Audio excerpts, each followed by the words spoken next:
من شرور أنفسنا ومن سيئات أعمالنا من يهده الله فلا مضل له ومن يضلله فلا هادي له ونشهد أن سيدنا ونبينا وحبيبنا ومولانا محمدا صلى الله عليه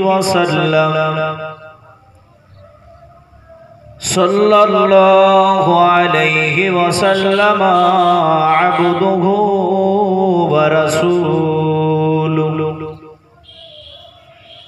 أما بعد فقد قال الله تعالى في كلامه المجيد فأعوذ بالله من الشيطان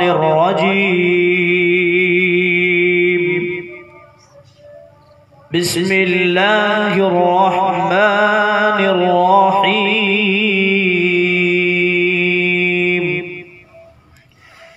إن الله وملائكته يصلون على النبي يا أيها الذين آمنوا صلوا عليه وسلموا تسليما اللهم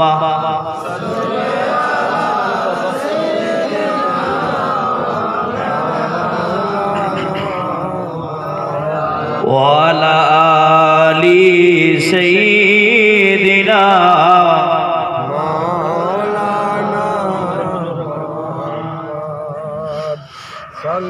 وعلى آل سيدنا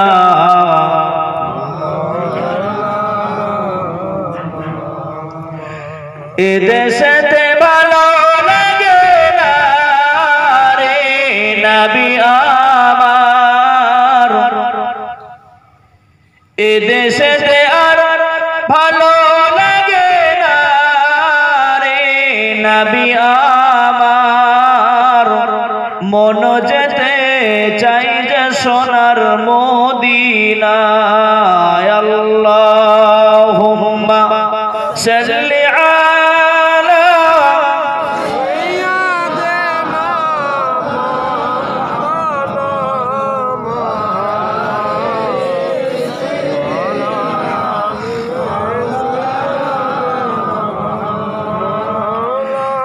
কাঁদে জাইনাব কাঁদে কুলচুম কাঁদে সকিনা কাঁদে জাইনাব কাঁদে কুলচুম কাঁদে সকিনা মহরমের ওই 10 তারিখে করুণ ঘটনা কাঁদে জাইনাব কাঁদে কুলচুম কাঁদে সকিনা আর খালি দুল দুল ফিরে এলো হোসাইন এলো না আল্লাহুম্মা সাল্লি আলা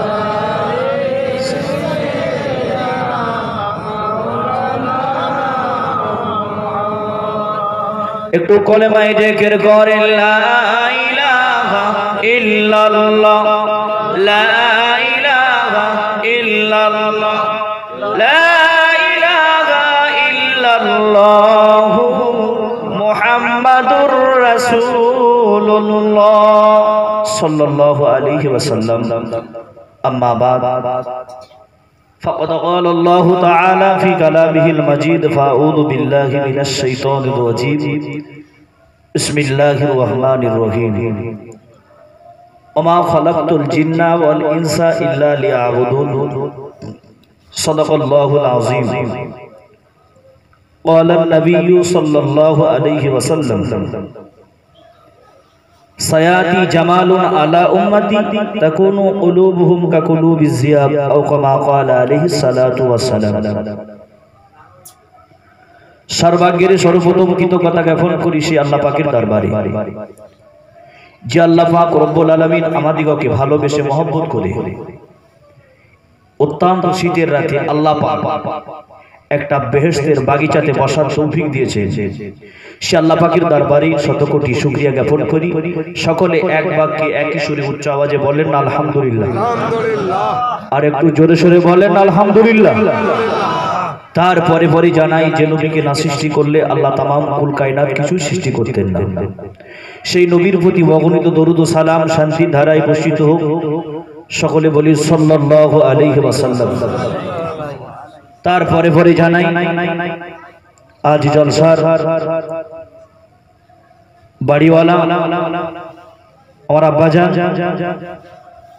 স্বনামধন্য আপনাদের মসজিদের ইমাম সাহেব, আমার সামনে বসে থাকা আব্বাজান ভাইজানেরা, পর্দার আড়ালে পর্দানা সিনা ধার্মিক আমার মা ও বহু জানেরা, সকলকে আমার অন্তরের স্থল থেকে হৃদয় নিংড়ানো ভালোবাসা জানিয়ে আমি অধম গুনাহগার সুদূর বসিরহাটের জমিন থেকে আপনাদের কাছে এসেছি শুধুমাত্র দোয়া নেওয়ার জন্য।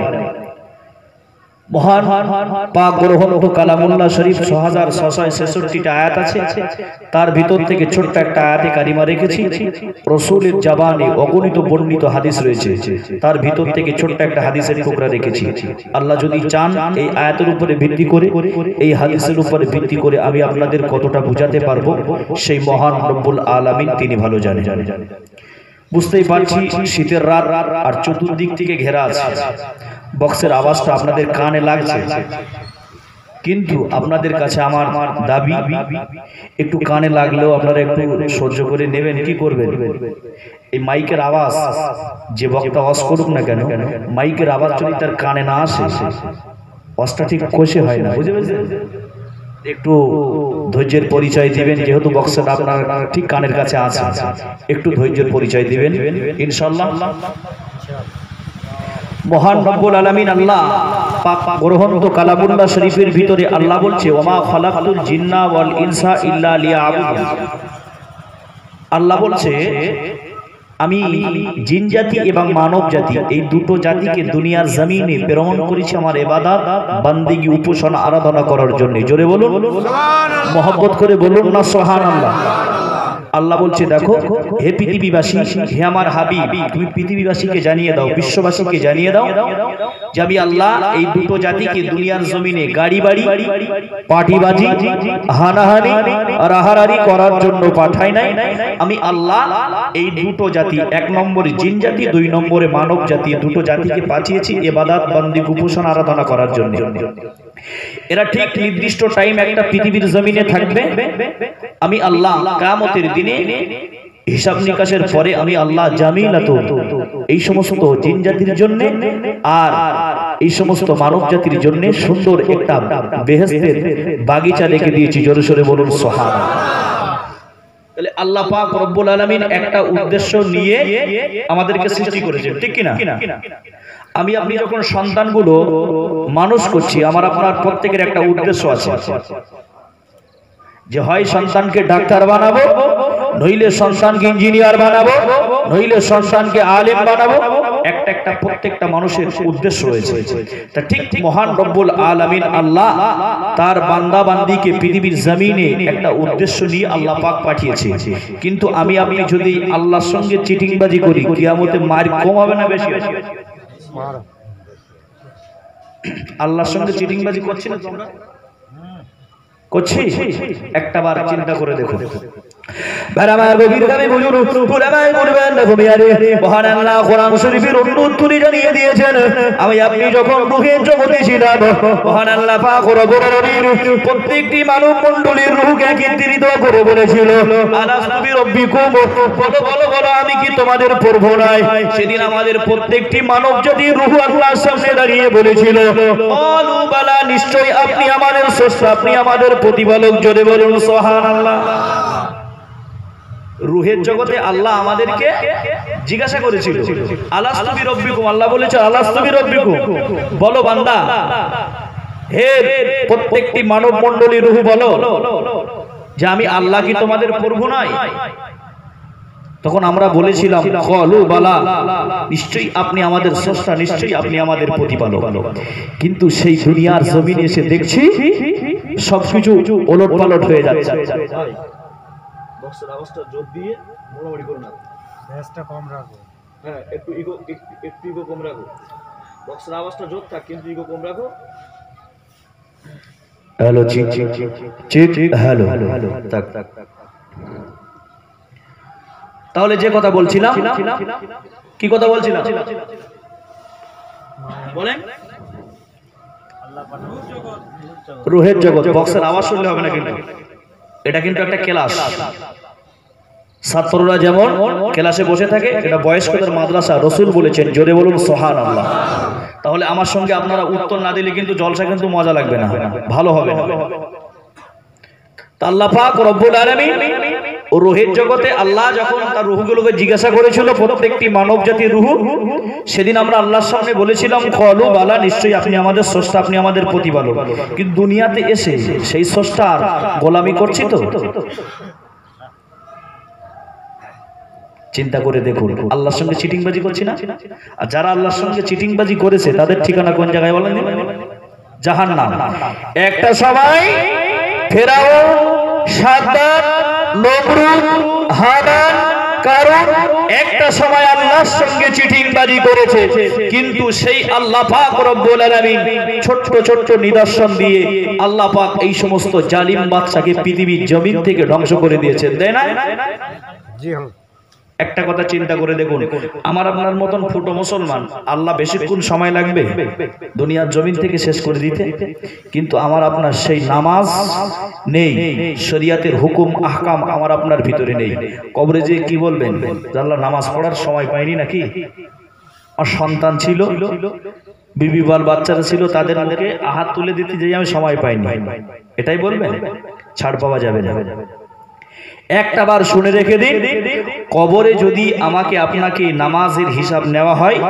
সেখানে সন্তান পাটির গরম বাড়ির গরম বংশের গৌরব সেখানে কোনোদিন কিছুই চলবে না আমি আপনি হয়তো কবরের কথা নাও চিন্তা করতে পারি কিন্তু কবর আমার আপনার চিন্তা করে না করে না কবর বলছে দেখো প্রতিদিন ডাকি তোমায় নেই কোনো চেতনা সময় থাকিতে করো পরকালে সাধনা ডাকার মতো ডাকবো একদিন আমি অন্ধকার কবর আমার কোলে আসতে হবে তোমরা রাখো না কেন খবর সাপ বিচ্ছু আজাব গজব থাকবে তুমি একলা তোমার যেদিন ডাক পড়বে পড়বে কান্নার একটা মেলা ঠিক কিনা যেদিন আমার আপনার ডাক পড়ে যাবে মসজিদের মুয়াজ্জিন হেঁকে দেবে অমুক লোক ইন্তেকাল করেছে তার জানাজার নামাজ জোহর বাদ হয়ে যাবে গ্রামের মানুষেরা হায়ুতাস করবে পাড়া প্রতিবেশী আত্মীয় স্বজন সব হায়ুতাস করতে থাকবে তাই বলছে তোমার যেদিন ডাক পড়বে পড়বে কান্নার মেলা ছেলে মেয়ে কাঁদবে সবাই কেউ হবে না সাথী আমি কবর একটা নির্জন গৃহে তোমার কেউ দেবে না বাতি তোমার সম্বল ইমানের বল হিসাবটা হবে পথে এই কবর নামক ৩.৫ জায়গাতে যদি শান্তি পেতে চাও আমলানো সাথে আমল আমল আমল একটাবার চিন্তা করেছেন সেখানে কোনোদিন গ্রামের মোড়ল যাবে যে গ্রামে বিচার করে এই গ্রামে যে বিচার করে সে লোক যাবে একটাবার চিন্তা করে দেখুন বাবা কার জন্য সম্পদ বানাচ্ছেন সন্তানের জন্য কে বলেছে আপনার সন্তানের জন্য বিল্ডিং করতে কে বলেছে আপনার সন্তানের জন্য ব্যাংক ব্যালেন্স করতে কে বলেছে আপনার সন্তানের জন্য জমি জায়গা করতে আপনার নিজের সন্তানটাকে সম্পদে পরিণত করুন বলুন সুবহানাল্লাহ দেখবে সম্পদে যদি সন্তানটাকে পরিণত করতে পারো ঠিক এ সন্তান তোমার ইন্তেকালের বাদেও কাজে লাগবে, দুনিয়াটাও কাজে লাগবে, বলুন সুবহানাল্লাহ। কিন্তু সন্তান, বাস্তব কথা বলছি, যদি আপনার সন্তান নামাজি না হয়, আপনি বিল্ডিং বালাখানা করে থুয়ে কবরে শুয়ে পড়বেন? ওখানে যে শান্তি, হ্যাঁ, ওখানে ঢুকে দেখো, একটা বার ওখানে ঢুকে দেখো তোমার কবরে কি করে আদা দেয়, একটা বার চিন্তা করে দেখুন। ওখানে গেলে কোনো প্রকারে ছাই নেই, কোনো প্রকারে ছাড় নেই সেখানে যে।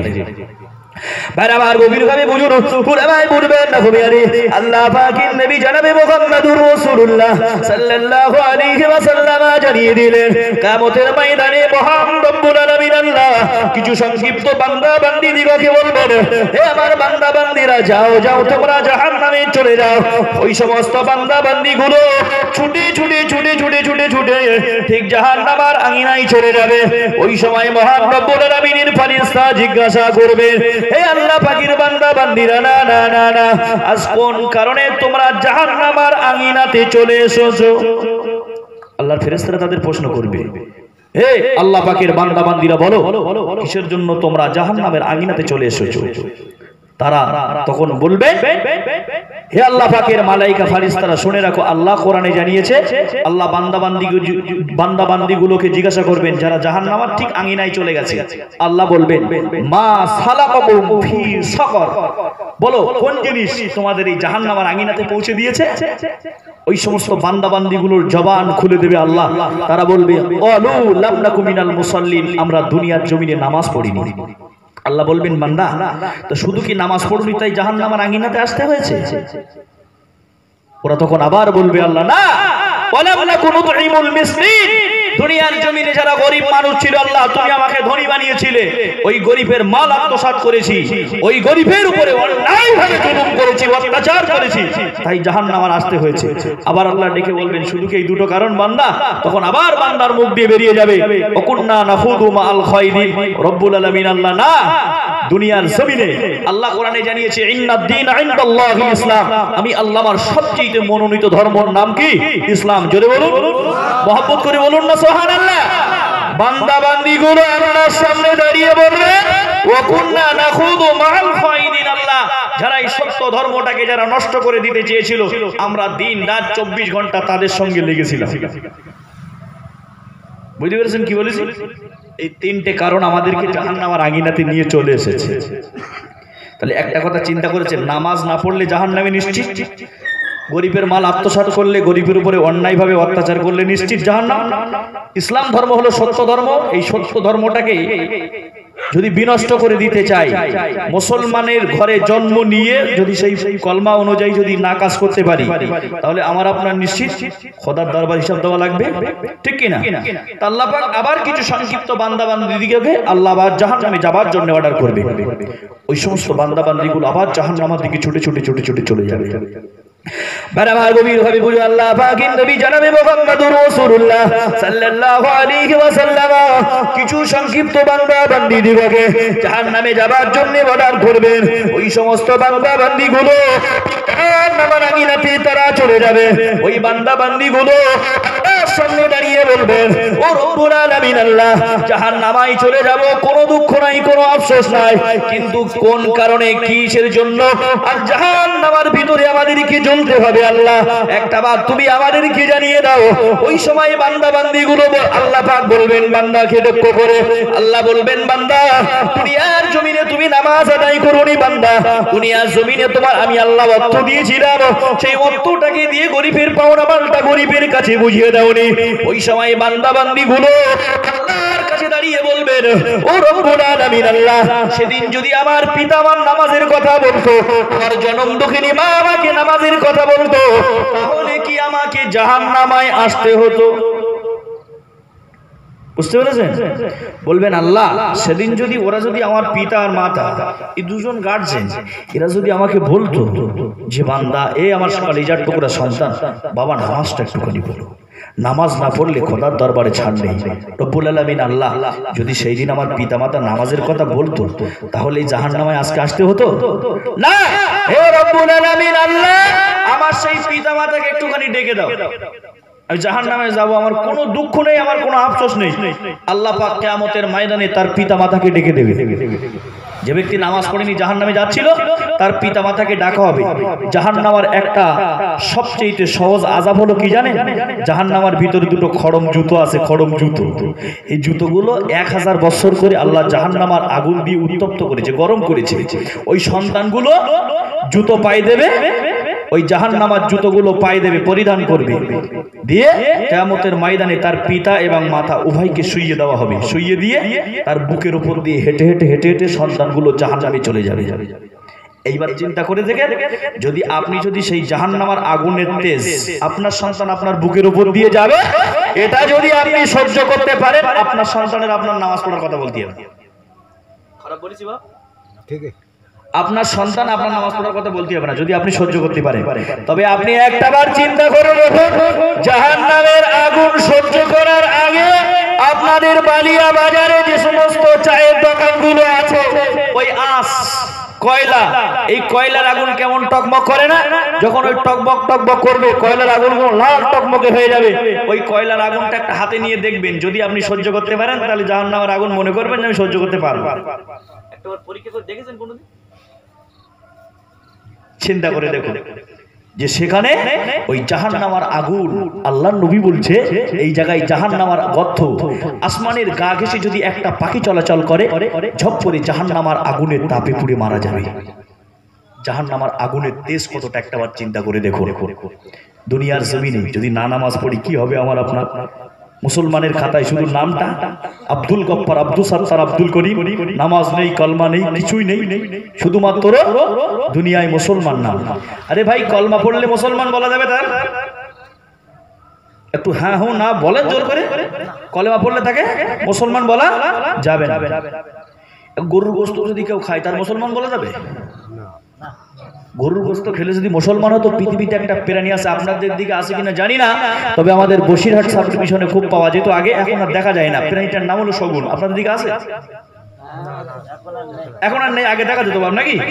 এই শগুন কিন্তু সবচেয়ে বড় মুসলমান। আপনি কতটা কষ্ট খাইছেন? ও বড় বড় গরু একলা একলা শেষ করে দিয়েছে নাকি? যারা আল্লাহর নবীকে চামড়া চোখে দেখেছে তাদের কি বলে? বলেন বলেন। যারা আল্লাহর নবীকে চামড়া চোখে দেখেছে তাদেরকে কি বলে? সাহাবা বলে। আর আব্বাজান ঠিক বলেছেন, সাহাবা বলে। এখন আপনাদের কাছেই আমার প্রশ্ন, আমার আব্বা যেটা বলেছে ঠিক বলেছে।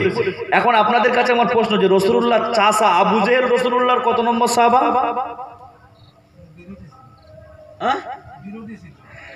আরে কালমা পড়লে তার নাম মুসলমান বলা যাবে না, গরুর গোশত খাওয়া তার নাম মুসলমান না, নবী দেখলে তার নাম সাহাবা না।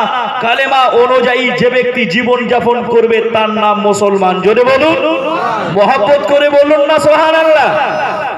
এ তোর মারা যাবার পরে রাখিবে না ঘরে, এ তোর মারা যাবার পরে রাখিবে না ঘরে, এ তোর গোসল করাইবেন ঘরের বাহিরে, এ তোর মারা যাবার পরে রাখিবে না ঘরে, এ তোর গোসল করাইবেন ঘরের বাহিরে, এ তোর জানাজা নামাজের পরে রাখিবে লাশ কবরে, মুনকের নকি আসিয়া সওয়াল করবেন বসায়া, মুনকের নকি আসিয়া সওয়াল করবেন বসায়া, এ তোর মারা যাবার পরে রাখিবে না ঘরে, এ তোর গোসল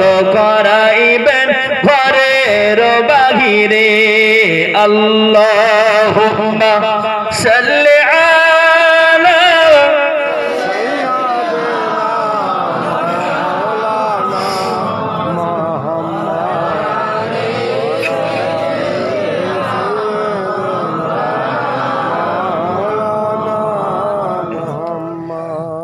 চিন্তা করে দেখেছেন এত বড় একটা লাশ, এত বড় একটা দেহ, বডি কত সুন্দর আল্লাহ পাক সৃষ্টি করেছে।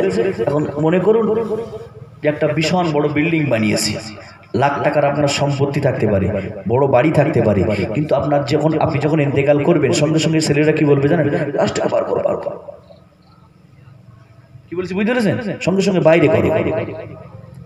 সঙ্গে সঙ্গে বাইরে করে দাও।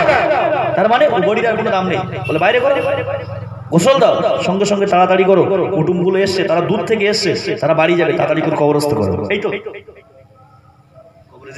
কি হিসাব দেবে যারা নামাজ পড়ে না? এরা কি হিসাব দেবে কবরে?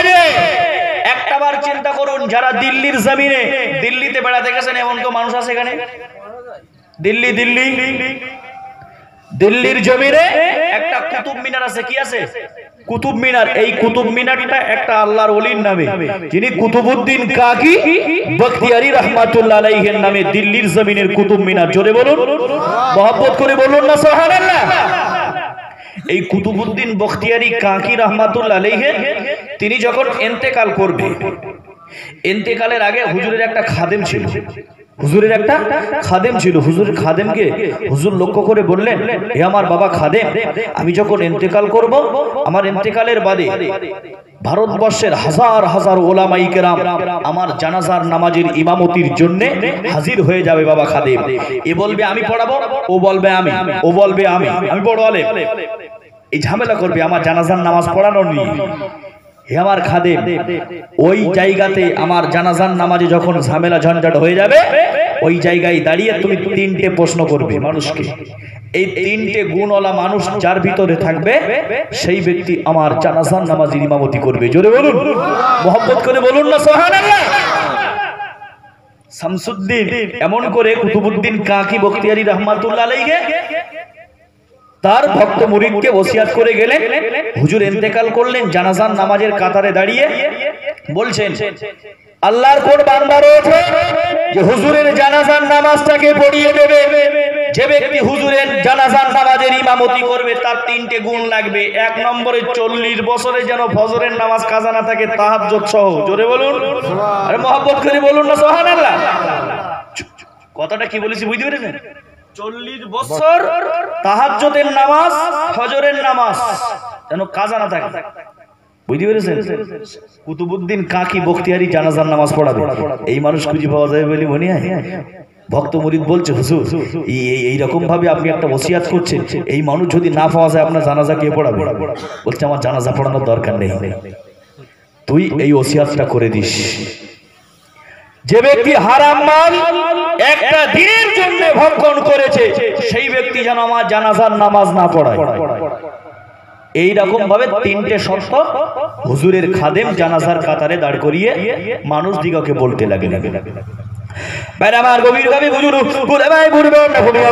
এমন করে কুতুবউদ্দিন কাকি বখতিয়ারি রহমাতুল্লাহ আলাইহি হুজুর জমনি ইন্তেকাল করলেন। না না না না, এমন করে ভারতবর্ষের জমিন থেকে হাজার হাজার ওলামায়ে কেরামগণ এমন করে জানাজার নামাজের ময়দানে হাজির হয়ে গেলেন। জানাজার ময়দানে জমনি হাজির হয়ে গেলেন। এ বলছে আমি জানাজার নামাজ পড়াবো, ও বলছে আমি জানাজার নামাজ পড়াবো। এমন করে কুতুবউদ্দিন কাকি বখতিয়ারি রহমাতুল্লাহ আলাইহি খাদেম তিনটে শর্ত যখন জনগণের সামনে যখন ছড়িয়ে দিলেন, সঙ্গে সঙ্গে দেখতে পাওয়া যায় গোটা ময়দানটা নীরব নিস্তব্ধতা হয়ে গেছে। জোরে বলুন সুবহানাল্লাহ। কোন মানুষ আর সামনের দিকে আসে না, কোন মানুষ আর সামনের দিকে আসে না। ওই সময় কুতুবউদ্দিন কাকি যায় এমন করে খাদেম লক্ষ্য করে বললেন, হে আল্লাহ পাকের বান্দা বান্দীরা, হুজুরকে তোমরা আর কষ্ট দিও না, হুজুরকে কষ্ট দিও না, চলে এসো চলে এসো। যদি এই সব তিনটে শর্তওয়ালা মানুষ যদি পৃথিবীর জমিনে তথা ভারতবর্ষের জমিনে যদি না থাকতো, তবে কুতুবউদ্দিন কাকি বখতিয়ারি এমন ওসিয়াত করতেন না। জোরে বলুন, মহব্বত করে বলুন সুবহানাল্লাহ। নারে তাকবীর, নারে তাকবীর। বলছে কে আছো, একটু তাড়াতাড়ি করে চলে এসো, হুজুরকে কষ্ট দিও না। হুজুর জানাজার নামাজটা একটুখানি হুজুরের পড়িয়ে দাও। কে আছো? নিশ্চিত এর ভিতরে সেই মানুষটা আছে। পিছন দিক থেকে একটা আওয়াজ আসছে, তোমরা একটু সাইড দাও, সাইড দাও, আমাকে একটু সামনে যেতে দাও। জোরে বলুন, মহব্বত করে বলুন না সুবহানাল্লাহ। আসলেন, এসে হুজুরের ঠিক ঠিক জানাজার নামাজের হুজুরের লাশ মোবারকের কাছে দাঁড়িয়ে দাঁড়িয়ে হাউ হাউ করে কাঁদতে লাগলেন। আল্লাহর ওলি কাঁদতেছেন আর বলতেছেন, হে কুতুবউদ্দিন কাকি বখতিয়ারি, না না না না না, পৃথিবীর জমিনে আমি তাহাজ্জুদের নামাজ পড়েছি, তাহাজ্জুদের নামাজ আদায় করেছি, পৃথিবীর কোনো মানুষ জানতো না, আমার নিজের স্ত্রী জীবনে কোনোদিন জানতো না। হুজুর আপনি আজকে রে পৃথিবীর জমিনে এমন একটা জিনিস কেন ফেলাস করে দিয়ে গেলেন? না না না, হাউ হাউ হাউ হাউ করে কাঁদতে লাগলেন। সেই ব্যক্তিটি জানাজার নামাজ পড়িয়ে দিলেন। জোরে বলুন সুবহানাল্লাহ। এই নামটা শুনতে ইচ্ছা হয় আপনাদের? হ্যাঁ, শুনতে ইচ্ছা হয় না? এইবার চিন্তা করেন, শুনলে কিন্তু চাপ পড়বে বলো ঘাড়ে, ঘাড়ে আরো চেপি বসবে। আপনি বলছেন আমার মাঠে 1 বিঘা জমির পটল যদি না তুলি ও পটল খেয়ে যাচ্ছে, পটলের ফুল না সওয়ালি ও খেয়ে যাবে, বেগুনগুলো স্প্রে না করলে ওগুলো পোষনা ধরবে, পোকা লাগবে। একটাবার চিন্তা করে দেখেন, তিনি অন্য কেউ ছিলেন না, ভারতবর্ষের একজন রাষ্ট্রনায়ক ছিলেন, যার নাম ছিল শামসুদ্দিন আলতামাস রহমাতুল্লাহ আলাইহি। জোরে বলুন সুবহানাল্লাহ, মহব্বত করে বলুন না সুবহানাল্লাহ। একদিকে যেমন দেশটাকে পরিচালনা করেছেন, সারাদিন দেশের জনগণের জন্য কাজ করেছেন, গভীর রাতের বেলা নামাজের পাটি পেলে সেই আল্লাহকেই স্মরণ করেছেন। জোরে বলুন, মহব্বত করে বলুন না সুবহানাল্লাহ। তাহলে একটাবার চিন্তা করে দেখেছেন যে আমি আপনি কবরে দিয়ে কি বলবো, আল্লাহ আমার 5টা সন্তান, 5টা সন্তানের মুখে ভাত দেবো, তারপর তো নামাজ। 5টা সন্তানের ভাত দেবো, তারপর তো নামাজ। একদিকে যেমন দেশ চালিয়েছে, অপর দিকে তেমন আবার আল্লাহর সঙ্গে বন্ধুত্ব করেছে। একটাবার চিন্তা করে দেখো যুবক ছেলেরা, একটাবার চিন্তা করে দেখো, তোমরা সদা সর্বদাই মোবাইলের পাবজির সঙ্গে জড়িয়ে, পাবজি গেম আপনারা কি খেলে যুবক ছেলেরা? আছে এই পাবজি গেম যে সমস্ত যুবক ছেলেরা খেলো, আমি তাদেরকেই বলবো আমার ভাইরা, এই পাবজি গেম থেকে একটু দূরে সরে এসো। কেননা এই পাবজি গেম যারা খেলা করছে, দেখলাম যে এই পাবজি গেমে যাদেরকে মারা হচ্ছে, একটা মেয়ে ছেলেটার নাম হলো হাওয়া, আর মদ্দা লোকটার নাম হলো আদম। আদম আর হাওয়া কে ছিলেন আমাদের? বুঝতে পেরেছেন? তাহলে আদম আর হাওয়াকে অসম্মান করছে যুবক ছেলেরা। তোমাদের হাতে না ধরে পায়ে ধরে বলছি ভাই, এই পাবজি গেম থেকে বন্ধ করো, নইলে কঠিন কিয়ামতের দরবারে আল্লাহর সামনে দাঁড়াতে পারবে না, পারবে না, পারবে না। একটাবার চিন্তা করে দেখুন, যদি আপনার সম্পর্কটা মসজিদের সঙ্গে থাকে, আপনার সম্পর্কটা একটা খাঁটি আলেমের সঙ্গে থাকে, আপনার সম্পর্কটা যদি একটা হাজী সাহেবের সঙ্গে থাকে, কিয়ামতের ময়দানে আল্লাহ তার সঙ্গে তার হাসর করাবে। জোরে বলুন সুবহানাল্লাহ। আমার গভীর কবি বুঝুন, পুরো ভাই বুঝবেন না কবি আরি আল্লাহ পাকের নবী জনাবে মুহাম্মদুর রাসূলুল্লাহ সাল্লাল্লাহু আলাইহি ওয়াসাল্লাম, নবী আমার হাদিস শরীফের ভিতরে জানিয়েছেন, আল মারউ মা মান আহাব্বা, যে যাকে ভালোবাসবে, যে যাকে অনুসরণ করবে, মহান আল্লাহ পাক রব্বুল আলামিন কঠিন কিয়ামতের দিনে সেই ব্যক্তির সঙ্গে তুলে তাকে হাসর নাসর করাবে। আজকে যদি আমার আপনার সম্পর্কটা সিনেমার কোন নায়ক নায়িকার সঙ্গে থাকে, কিয়ামতের ময়দানে মহান রব্বুল আলামিন আল্লাহ নায়ক নায়িকার সঙ্গে তুলবেন। যদি আমার আপনার সম্পর্কটা মসজিদের ইমাম সাহেবের সঙ্গে থাকে, আল্লাহ কিয়ামতে মসজিদের ইমামের সঙ্গে তুলবেন। যদি পাড়ার একটা হাজী সাহেব আছে, হাজী সাহেবের সঙ্গে যদি আমার আপনার সম্পর্কটা খুব ভালো থাকে, কিয়ামতের ময়দানে আল্লাহ হাজী সাহেবের সঙ্গে তুলবেন।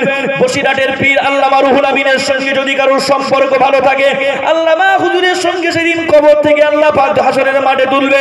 ফুরফুরার পীর আবু বকরের সঙ্গে যদি সম্পর্ক থাকে, দাদা হুজুরের সঙ্গে কিয়ামতের ময়দানে তুলবে। এখন আপনারাই চিন্তা করুন যে কোন মানুষটার সঙ্গে উঠলে কিয়ামতে ভালো হবে। সব পাগলামি সারি শুধু বলতেছেন পুপির মাঠের জলকার, এই পুপির মাঠের ওই মাঠের পটল খাচ্ছ আমার, ও পশ্চিম মাঠের বেগুন খাত যা তো সব আমার। বাড়িতে একবার বালিশে যে মাথাটা রেখে চিন্তা করবেন, শুধু তো আমার করছি, আমি কার? বলেছি বা একটাবার চিন্তা করে দেখবে, শুধু বলছে আমি, আমার আমার আমার আমার আমার। আরে বাবা, আমি কার? একটাবার চিন্তা করেছে যে আল্লাহ তোমার মায়ের পেটের থেকে বার করেছে, গালে দাঁত ছিল না, আকৃতি প্রকৃতি সৌন্দর্য আল্লাহ পাক গঠন দিয়েছে, সে আল্লাহর আসনে আল্লাহকে নির্লজ্জ বেহার মতন আল্লাহর আসনে অন্যজনকে বসাবে, আল্লাহ সহ্য করবে? আল্লাহ সহ্য করবে? তাহলে একটাবার চিন্তা করে দেখুন, জগৎ বিখ্যাত দার্শনিক ইমাম গাজ্জালির কথা মনে পড়ে গেল। জগৎ বিখ্যাত দার্শনিক ইমাম গাজ্জালি রাহমাতুল্লাহ আলাইহি বললেন, তার একটা ভক্ত মুরিদকে লক্ষ্য করে বললেন, বাবা ভক্ত মুরিদ দেখো, তুমি এই রাতের বেলা জলটা শুনতে এসেছো, এখন জলটা শুনে বাড়ি যাওয়ার পথে পৌষ মাসের কোকানো শীত, এখন এই শীতের বেলা তুমি জলটা শুনে তুমি মনে করছো যে আর রাত 12টা 1টা বেজে গেছে, জলটা শেষ। এখন তুমি মনে করছো যে এই জলটা শুনে এখন এখানে থাকাটা আমার ঠিক হবে না, বাড়ি চলে যাবো, কারণ বিবির কথা তোমার মনে উঠে গেছে, বিবির কথা তোমার মনে পড়েছে, এখন তুমি বাড়ি যাবে। এখন যদি মাঝপথে যদি যাওয়ার সময় যদি একটা খাল হয়, যদি খাল পড়ে, খাল ভর্তি যদি পানি থাকে, তুমি কি যেতে পারবে বাবা? বলছে হুজুর যদি পৌষ মাসের কোকানো শীত হয়, আমার বিবির কথা যদি একবার মনে পড়ে না, ও ছোটখাটো খাল হলি গামছা পরে জেবকে বেরিয়ে যাবো, চাপ দিয়ে চলে যাবো, কারণ বিবির সঙ্গে স্বামীর একটা মহব্বত টান আছে, নেই না? আছে না নেই? তাহলে একটাবার চিন্তা করে দেখুন। বলছে হুজুর আমি চলে যাবো। বলছে বাবা এই পৌষ মাসের কোকানো শীতে আস্তে আস্তে আস্তে আস্তে বাড়ি যেয়ে দেখছো, যে বাড়ির উঠোনে যেয়ে দেখছো যে তোমার ঘরের ভিতরে টিপ টিপ টিপ টিপ টিপ টিপ করে একটা আলো জ্বলছে, তোমার স্ত্রীর প্রতি কি তোমার সন্দেহ হবে?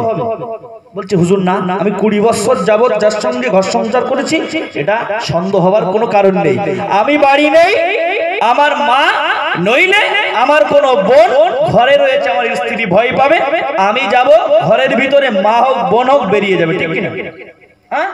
বলছে বাবা ভক্ত মুরিদ তুমি শুনে রাখো, আস্তে আস্তে আস্তে আস্তে তুমি ঘরের কাছে যেয়ে দেখছো যে তোমার ঘরের পাশে ওই জানলার পাশে একটা পিঁপড়ের চালা ছিল, পিঁপড়ের চালা দিয়ে দেখছো যে ঘরের ভিতরে তোমার স্ত্রী একটা নওজওয়ান অপরিচিত মদ্দা লোকের উরুর উপরে বসে রয়েছে, এইবার তোমার অবস্থা কি হবে? বলছে হুজুর কি হবে মানে? তখন মটকা তখন রাগ তখন কপালে উঠে যাবে, মটকা তখন গরম হয়ে যাবে, পুরো দরজাটা খোলবার চুল ধরিয়ে একেবারে দুনিয়ার জমিন থেকে শেষ করে দেবে। আল্লাহর ওলি জগৎ বিখ্যাত দার্শনিক ইমাম গাজ্জালি হুজুর বললেন, হে আমার ভক্ত মুরিদ শুনে রাখো, আমি তোমার পীর, আমি তোমার মুর্শিদ বলছি যে বাবা বউটা তুমি ওখানে যখন দেখলে যে নওজওয়ান অপরিচিত মদ্দা লোকের উরুর উপরে বসে রয়েছে, তারপরে তুমি এইবার দেখতেই আসো, তারপরে দেখছো পানের সাজি থেকে আস্তে আস্তে পান্ডা সেজে ওর গালের ভিতরে দেখছো ও খানিকটা খাচ্ছে, তুমি খানিকটা, সে খানিকটা খাচ্ছে, তোমার স্ত্রী খানিকটা খাচ্ছে, এইটা দেখার পরে নিশ্চিত তোমার রাগ হজম হবে। বলছে হুজুর এ কি রাগ হজম হয়? এ তো আগুন লেবানোর জন্য পেট্রোল ঢেলে দেবো, বলো পেট্রোল, বুঝতে পেরেছেন কি বলেছি বাপ? বলতে হুজুর এ কি রাগ হজম হয়? তো বলতে হুজুর তখন বলছে আমার ভক্ত মুরিদ শোনো, আমি তোমার পীর, আমি তোমার মুর্শিদ বলছি বাবা বউটা একটা অন্যায় নাই কাজ করে ফেলেছে, এবারটার মতো বউটাকে ক্ষমা করে দাও। তা বলছে হুজুর আপনি নিতান্ত, আপনি যদি বলেন আমি ক্ষমা করতে পারি, তবে হাড়ি মারা বিড়ালের কোনো বিচার আছে?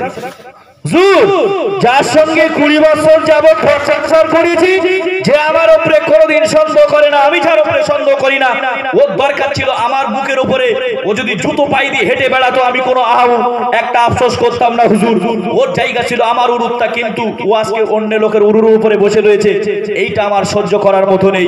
বলছেন হুজুর যদি আপনি নিতান্ত বলেন মহিলাটা একটা অন্যায় কাজ করেছে, আমার স্ত্রী ক্ষমা করে দেব, তবে ওকে রেখে আর কোনো জায়গায় যে স্বস্তি থাকতে পারবো না। বলছে ওরে রেখে হুজুর আর কোনো জায়গায় স্বস্তি থাকা যাবে না। আমার গভীরভাবে বুঝুন, বুঝবেন না ঘুমিয়ারে আল্লাহ পাকের উনি মাহবুব বান্দা জগৎ বিখ্যাত দার্শনিক ইমাম গাজ্জালি হুজুর বললেন বাবা একটা দিনের জন্য ওই তোমার স্ত্রী তোমার উরুর উপরে না বসে একটা নওজওয়ান অপরিচিত মদ্দা লোকের উরুর উপরে বসেছে, একটা দিন পানের সাজি থেকে পান সাজিয়ে নিয়ে তোমার গালে না দিয়ে অন্যের গালে দিয়েছে, এই রাগটা যদি তুমি হজম না করতে পারো বান্দা, তোমার আল্লাহ পাক রব্বুল আলামিন তোমার মায়ের পেটে যখন তুমি ছিলে তোমার গালে দাঁত ছিল না, তোমার আঙুলগুলো ছিল না, তোমার নখগুলো ছিল না, মাথার চুলগুলো ছিল না বান্দা, সেই আল্লাহ পাক রব্বুল আলামিন তোমার মায়ের পেট থেকে আল্লাহ পাক দুনিয়াতে বার করেছে, তোমার আকৃতি প্রকৃতি সৌন্দর্য গঠন দিয়েছে, তাহলে কিয়ামতের ময়দানে দুনিয়ার জমিনে সেই আল্লাহর আসনে আল্লাহকে না বসিয়ে দিয়ে আজকে অন্য একজন কাউকে বসিয়ে দেবে। তোমার স্ত্রী একটা দিন অন্যের গালে পান দিয়েছে, তুমি সহ্য করতে পারছো না, 60-70 বছরের জিন্দেগিতে যে মহান রব্বুল আলামিন আল্লাহ নামাজের বিধান দিয়েছে, হজ্জের বিধান দিয়েছে, রোজার বিধান দিয়েছে, সেই আল্লাহর আসনে তুমি আল্লাহকে না বসিয়ে দিয়ে সিনেমার নায়ক নায়িকাদের অনুসরণ করেছো, এমন করে অন্য দেবদেবীর উপাসনা করে চলেছো বান্দা, তুমি আমি আল্লাহ মাকেই ভুলে গেছো। কিন্তু আল্লাহ কিয়ামতের ময়দানে কিভাবে সহ্য করবে তোমার এই অভ্যাস? আল্লাহ কি করে সহ্য করবে? একটা দিন তোমার গালে পান না দে অন্য লোকের গাছ দিয়েছে, তাই তুমি দেখে জ্বলি উঠতেছো, আর নির্লজ্জ বেহায়ার মতো নামাজ নেই, রোজা নেই, হজ নেই, জাকাত নেই, আকৃতি প্রকৃতি সৌন্দর্য গঠন সেই আল্লাহ দিয়েছে, সেই আল্লাহর আসনে আল্লাহকে না বসিয়ে অন্য কাউকে বসিয়ে দেবে, এটাকে আল্লাহ সহ্য করবে? করবে? একটু কলেমায় জিকির করে না, সামনের দিকে এগিয়ে আসে, লা ইলাহা ইল্লাল্লাহ, লা ইলাহা ইল্লাল্লাহ, লা ইলাহা ইল্লাল্লাহ, লা ইলাহা ইল্লাল্লাহ। এ নবীরা কালিয়ার দেশে, মা খাদিজার দেশে, এ নবীরা কালিয়ার দেশে, মা খাদিজার দেশে, ছাগল চরাইতে নবী পাহাড়িয়ার পাদদেশে। এ নবীর প্রেমে পাগল হলেন, এ নবীর প্রেমে পাগল হলেন আম্মা খাদিজা। জোরে বলুন, মহব্বত করে বলুন না সুবহানাল্লাহ। এ নবীর প্রেমে পাগল হলেন আম্মা খাদিজা, আর তাই তো তিনি এ ভুবনের সেরা মহিলা। আল্লাহুম্মা সাল্লি আলা সাইয়্যিদিনা মাওলানা মুহাম্মদ ওয়া আলা আলি সাইয়্যিদিনা মাওলানা মুহাম্মদ। আলোচনা বুঝতে অসুবিধা হচ্ছে বাপ? হ্যাঁ, যদি অসুবিধা হয় বলবেন। আজকে যে কটা কথা বলবো, আপনারা অনেক বয়সের আমার আব্বাজান ভাইজানেরা রয়েছে, কিছু কথা বলতে গেলে একটু সহ্য, শুনতে গেলে একটু সহ্য করতে হবে। তার মানে কি জানেন, যে জাতির গায়ে কলা আর কসুর দাগ লেগেছে, ও কিন্তু শুধু সাপ দিয়ে ওই খুসখুস খুসখুস খুসখুস করার কাজ না। তার মানে কলা আর কসুর দাগ যেখানে লেগেছে ভালো করে সার্প দিতে হবে, ঝাপটা আসার দিতে হবে, পাঠাইবে। বুঝতে পেরেছেন ভাব কি বলেছি? ঝাপটা আসার না দিলেও কলা কসুর দাগ ওঠে না, ওই আসার দিতে দিতে দিতে দিতে ওই দাগ একদিন ফেকাশে হয়ে উঠে যাবে। জোরে বলুন সুবহানাল্লাহ। তাহলে আপনারা অনেক বয়সের আব্বাজান ভাইজানেরা রয়েছে, হয়তো কথার মাধ্যম দিয়ে অনেক ছোট বড় কথা হয়তো বেরিয়ে যাবে, কিছু মাইন্ড করবেন না। আজকে দিনে মাইন্ড করলে কিয়ামতে ধরা খাবে।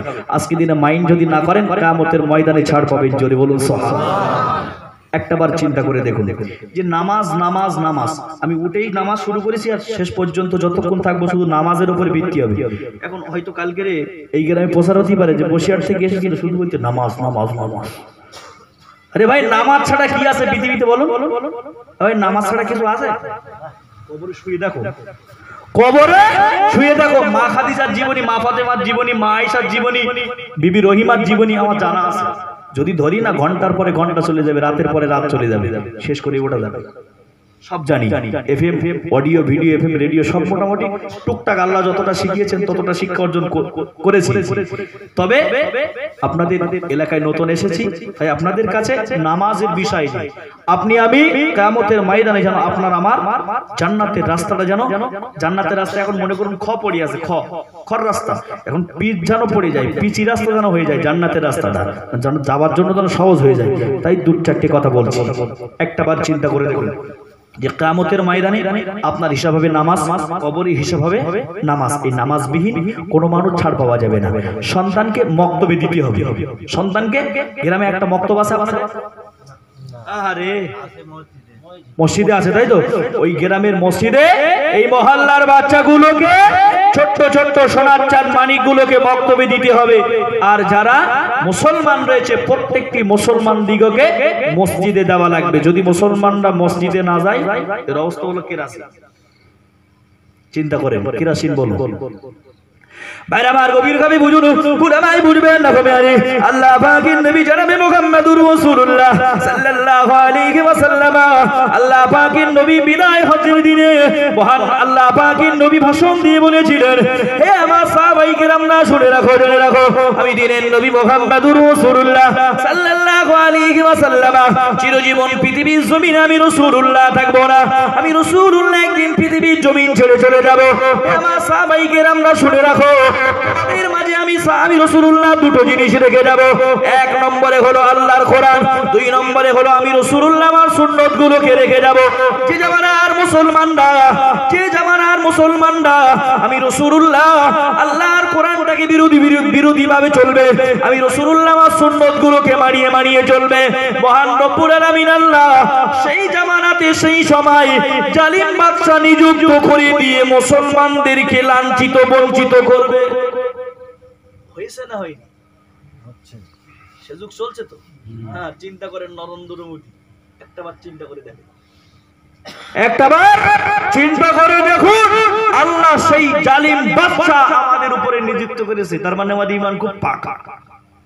হ্যাঁ, বেচতে যাবো মানে বেচতে জানো মামার বাড়ি, তাই মাও বাড়ি যাবো। হ্যাঁ, যেটি বলিস তোমার বেশের দানাই দেও না, বেচতে করতে না বেশের দানাই দেও না।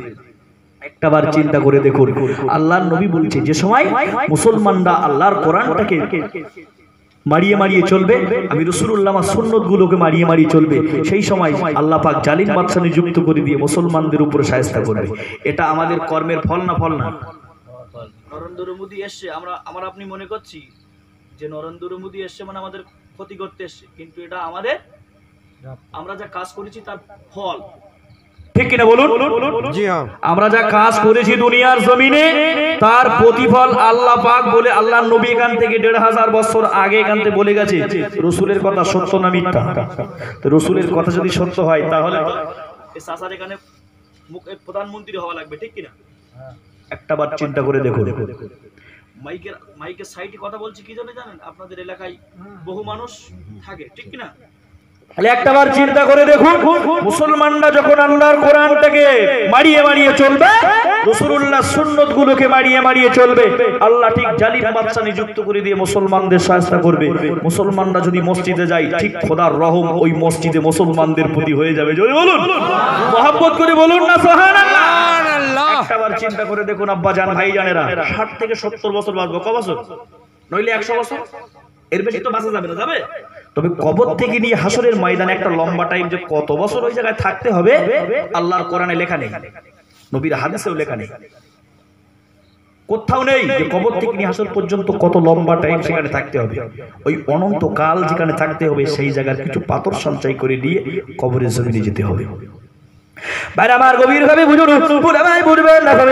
আল্লাহ পাকের নবী জনাবে মুহাম্মদুর রাসূলুল্লাহ সাল্লাল্লাহু আলাইহি ওয়াসাল্লাম হাদিস শরীফের ভিতরে স্পষ্ট ভাবে জানিয়েছে, আর দুনিয়া ও মাজরাতুল আখিরা। হে আমার সাহাবায়ে কেরামরা শুনে রাখো, হে আমার উম্মাতানিরা শুনে রাখো, আমি দয়ার নবী মুহাম্মদুর রাসূলুল্লাহ জানিয়ে দিলাম, দুনিয়ার জমিনে তোমরা দুটো পেটে খাওয়ার জন্য যেমন মাঠে যেমন তোমরা চাষাবাদ করো, না না না না না, দুনিয়ার জমিনে 60 থেকে 70 বছরের বাঁচবার জন্য তোমরা বিল্ডিং বানাখানা করে রেখেছো, দুনিয়ার জমিনে তোমরা খাটাখাটনি করো পেটে খাওয়ার জন্য। তবে কবর থেকে নিয়ে হাসর পর্যন্ত একটা লম্বা টাইম থাকতে হবে। হে আমার বান্দা ভাই, আমার আল্লাহ পাকের নবী বলছে, হে আমার উম্মাতানিরা, সেই লম্বা টাইমে থাকার জন্য তোমরা কিছু পাথর সঞ্চয় করে নিয়ে তারপরেই তোমরা কবরের জমিনে প্রবেশ করো। জোরে বলুন, আর একটু মহব্বত করে বলুন সুবহানাল্লাহ। আদম থেকে নিয়ে ঈসা রুহুল্লাহ পর্যন্ত, মানে দুনিয়াতে নবী এসেছে কতটা জানেন? 1 লক্ষ মতান্তরে 2,23,999 জন নবী। জোরে বলুন সুবহানাল্লাহ। এতটা নবী পৃথিবীর জমিনে এসেছে। বনি ইসরাইল সম্প্রদায়ের ভিতরে 1 লক্ষের অধিক নবী এসেছিল, 1 লাখের অধিক নবী এসেছে। কিন্তু আদম আলাইহিস সালাম থেকে নিয়ে ঈসা রুহুল্লাহ পর্যন্ত কোন নবী তার উম্মতদিগকে এতটা সতর্কবাণী করে দিয়ে যেতে পারেননি যেটা আমার আপনার নবী দিয়ে গেছে। জোরে বলুন সুবহানাল্লাহ। মানে কবরে কি হবে, হাসরে কি হবে, মিজানে কি হবে, ফুলসিরাতে কি হবে, সব আমার নবী ওখানে যে পরীক্ষা হবে সে পরীক্ষার প্রশ্ন আউট করে দিয়েছেন। জোরে বলুন সুবহানাল্লাহ। তাহলে একটাবার চিন্তা করেছেন যে আমার আপনার মর্যাদা খোদার দরবারে যদি রাসূলের তরিকা অনুযায়ী যেতে পারি সেই জায়গা পর্যন্ত আমার আপনার কিয়ামতে ছাড় পাওয়া যাবে না? যাবে, নিশ্চিত যাবে। যদি আমি আপনি কোরআনটাকে না মানি, হাদিসটাকে না মানি, সেই জায়গায় গেলে মার, শুধু মার। আর সে মার বন্ধ হবে না, দুনিয়ার জেলখানায় মারে, তবে রই শুয়ে মারে, একটু মারে আবার বন্ধ দেয়, একটু মারে আবার বন্ধ দেয়, কিন্তু খোদার মার সাংঘাতিক মার। একটা হাত এখানে দেখছেন একটা আযাব, আবার একটা হাত এগিয়ে যাবে আর একটা আযাব, মানে আযাবের কোনো শেষ নেই। পৃথিবীর জমিনে কবর থেকে যদি একটা মানুষ তুলে দেওয়া হয়, ওই মানুষটা আজ জীবনে দুনিয়া দুনিয়া দুনিয়া করবে না, মসজিদের কোনায় যেয়ে শুধু বলবে লা ইলাহা ইল্লাল্লাহ, তসবিহ তারা করবে। তার মানে কবরে ওমাল গেছে, ও বুঝতে পেরেছে কবরে আযাব। একটা বার চিন্তা করে দেখো ভাইরা আমার, গভীর ভাবে বুঝুন, পুরো নাই বুঝবেন না কবি আরে। আল্লাহ পাকের নবী জনাবে মুহাম্মদুর রাসূলুল্লাহ সাল্লাল্লাহু আলাইহি ওয়াসাল্লাম হাদিস শরীফের ভিতরে স্পষ্ট ভাষায় জানিয়ে দিলেন, সায়াতি জামালুল আলা উম্মতি তাকুনু কুলুবুহুম কাকুলুবিজ জিয়াব আও কামা ক্বালা আলাইহিস সালাম। দয়ার নবী মুহাম্মদুর রাসূলুল্লাহ এখান থেকে ১৫০০ বছর আগে জানিয়ে দিলেন, হে আমার সাহাবায়ে কেরামরা শুনে রাখো, হে আমার উম্মাতানিরা শুনে রাখো, পৃথিবীর জমিনে এমন একটা সময় চলে আসবে, এমন একটা টাইম চলে আসবে যে সেই জামানায় তোমরা সব মানুষ দেখতে পাবে, কিন্তু তাদের দেহের ভিতরে অভ্যন্তরে অবস্থান করার অন্তরটা থাকবে চতুষ্পদ জীবজন্তু জানোয়ারের চাইতেও নিকৃষ্ট। আর মানুষ তো নাকি কথা বলে, হ্যাঁ আমরা শুধু মানুষ না, 18,000 মখলুকাত আল্লাহ সৃষ্টি করেছে, মখলুকাতের ভিতরে আমরা হলাম শ্রেষ্ঠত্ব মখলুকাত। জোরে বলুন, মহব্বত করে বলুন না সুবহানাল্লাহ। কিন্তু আল্লাহর নবী আমাদেরকে জানোয়ারের সঙ্গে তুল্যমূল্য করলেন কেন? চিন্তা করেছেন যে আমরা তো 18,000 মখলুকাতের ভিতরে শ্রেষ্ঠত্ব মখলুকাত, তাহলে নবী আমাদের সঙ্গে জানোয়ারের সঙ্গে তুল্যমূল্য করলেন কেন? একটা বার চিন্তা করে দেখুন। এখন মনে করুন যে আপনাদের এই গ্রামে একটা ছেলে, আপনাদের গ্রামের একটা ছেলে মনে করুন বনগাই, তার সোনার দোকান আছে। কিসের দোকান? সোনার দোকান আছে। ভালো করে কথা বুঝবেন, আমি গল্প করছি, মনে করবেন গল্পের ভিতরে জ্ঞান আছে। মনে করুন বনগাই তার সোনার দোকান আছে, আর আপনাদের এই বালিয়া গ্রামে তার বাড়ি। এখন ওই ছেলেটার দোকানে হালকাতা হয়েছে, ওই দোকানে হালকাতা হয়েছে, মনে করুন 3 দিন ব্যাপী একটা হালকাতা চলছে খুব। এই যে দেখতে পাচ্ছেন, এই মাল যেমন ভালো তেমন খারাপ। মানে মোবাইল ভালো মানুষের যতটা উপকার না করেছে, চোট চিটিং বা ধাপ্পাবাজ তার থেকে বেশি উপকার করেছে। করেনি? ঠিক কিনা? তাহলে একটা বার চিন্তা করে দেখুন, এখন গোয়েন্দা, আগে তো একটা মানুষকে মার্ডার করতে গেলে চিঠি পাঠাতে হতো, তাকে সেখানে যেতে হতো, কিন্তু এখন যেতে হয়, হ্যালো হ্যাঁ অমুক জায়গায় আছে, চলে এসো তাড়াতাড়ি। গোয়েন্দা তো গাড়ির ভিতরে আছে। এখন মনে করুন বনগা থেকে বালিয়ায় আসতে একটা ফাঁকা কিছু জায়গা আছে, ফাঁকা জায়গা নেই। এখন হঠাৎ করে সেই একটা ঝোপঝাড়ের কাছে দাঁড়িয়ে রয়েছে, বলছে শোন আমি অমুক জায়গায় যাবো, যেই গাড়ি কিন্তু আমি বলবো ওটা সিঙ্গেল দেবো, কি আমি একটু দাঁড়াবো, বলবো আমার পেশাব পায়খানা প্রয়োজন আছে, তোর যেই দাঁড়াবে আর তোর আমি সেই তখন তুই বুঝতে পারবি, আর সঙ্গে সঙ্গে এসে ধরে ফেলবি। এখন ডাকাতির দলেরা ওরা মোটামুটি বোমা পিস্তল বন্দুক ঝাল আগে মোটামুটি ডাকাতি করতে যে সবকিছু নিয়ে সেখানে হঠাৎ করে এখন সঙ্গে সঙ্গে সেই গোয়েন্দা তো গাড়ির ভিতরে আছে, গাড়ি সিগন্যাল দিতে না দিতে সামনে যে তাকে আটক করেছে। এই টাকা বের কর, 3 দিন ধরে হালকাতা করছিস, টাকা বের কর, টাকা। এখন যে লোকটা টাকা নিচ্ছে, যার আপনাদের গ্রামে যে সোনার দোকানদার, তার টাকা এই ডাকাতিরা যখন নিচ্ছে, সোনার দোকানদার টাকাটা দিয়ে দিয়েছে। দিয়ে দেওয়ার পরে বলছে তুই না অমুকের ছেলে।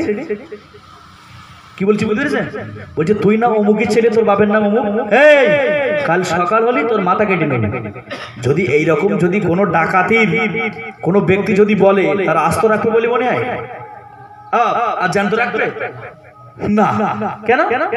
ওর তো একবার ডাকাতি যখন এমন কথা কোন 1400-কে কোনো ব্যক্তি বলে, সেই মানুষটা তাকে বাঁচিয়ে রাখে না। কেননা আগামীকাল সূর্য উঠতে না উঠতে আমারও সূর্য 12টা বাজিয়ে দেবে, অর্থাৎ সঙ্গে সঙ্গে সরিয়ে দিতে হবে। এখন মনে করুন সঙ্গে সঙ্গে পিস্তল চালিয়ে তার বুকের পাজরা ঝাঁঝরা করে দিয়েছে। যাকে মারছে এটা মানুষ তো, যে মেরেছে সেও তো একটা মানুষ। তাহলে একটাবার চিন্তা করে দেখুন, এও একটা মানুষ, ও একটা মানুষ।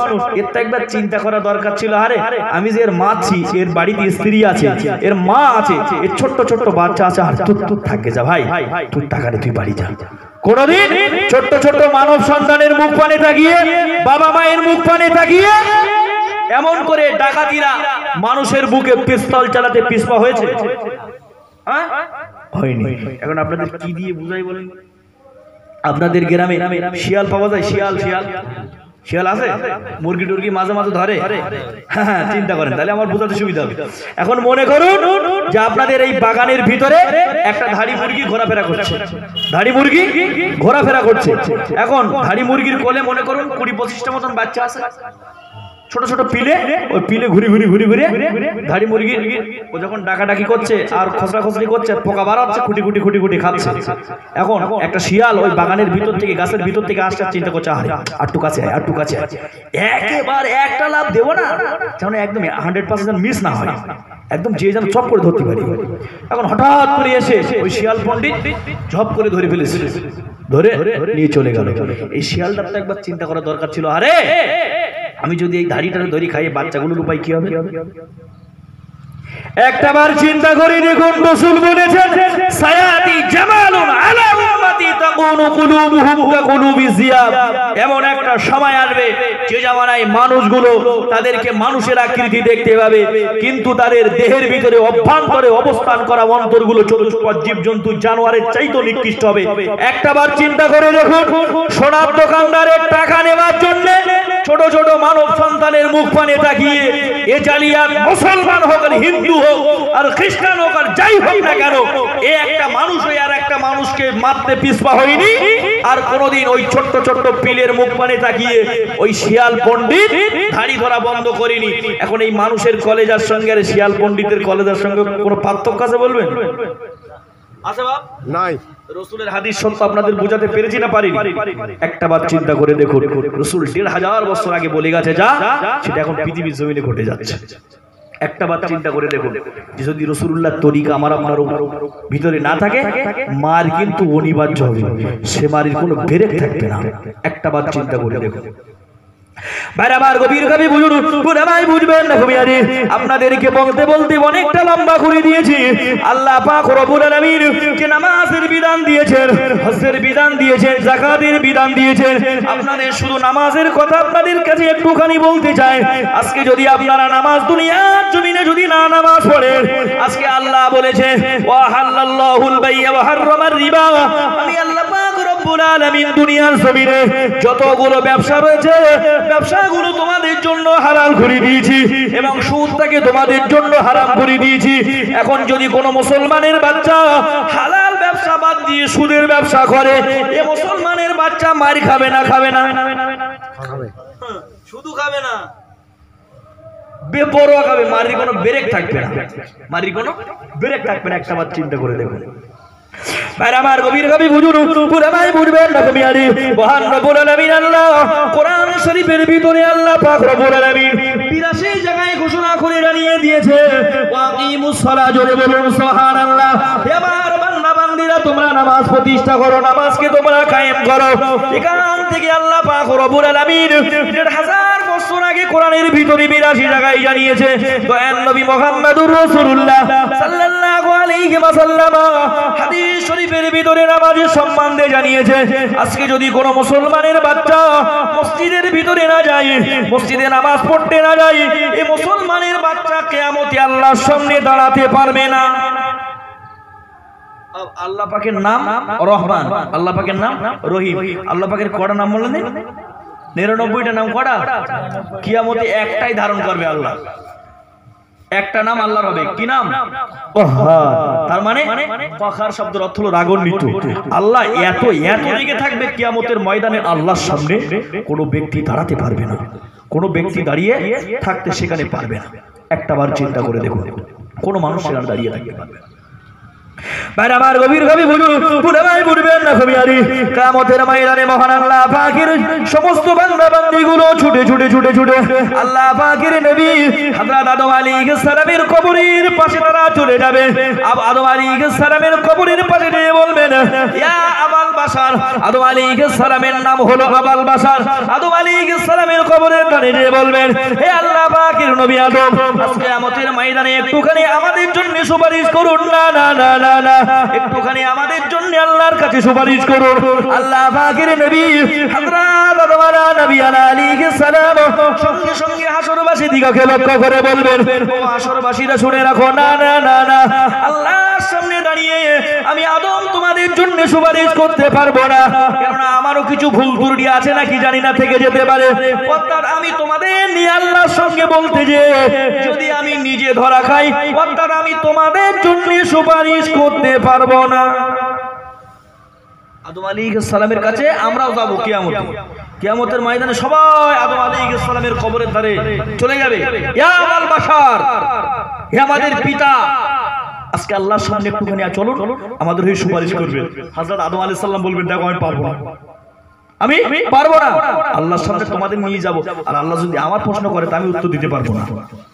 আদম আলাইহিস সালাম বলবেন, দেখো আমার কিছু ভুল ত্রুটি আছে, জানি না, থেকে যেতে পারে। কারণ আদম আলাইহিস সালাম সেই গন্ধম খাওয়া, গন্ধম ফলকে আল্লাহ দুনিয়াতে দিয়েছিল, আদম নবীর সেই কথাটা মনে পড়ে যাবে, অর্থাৎ আমি ওখানে যাবো না।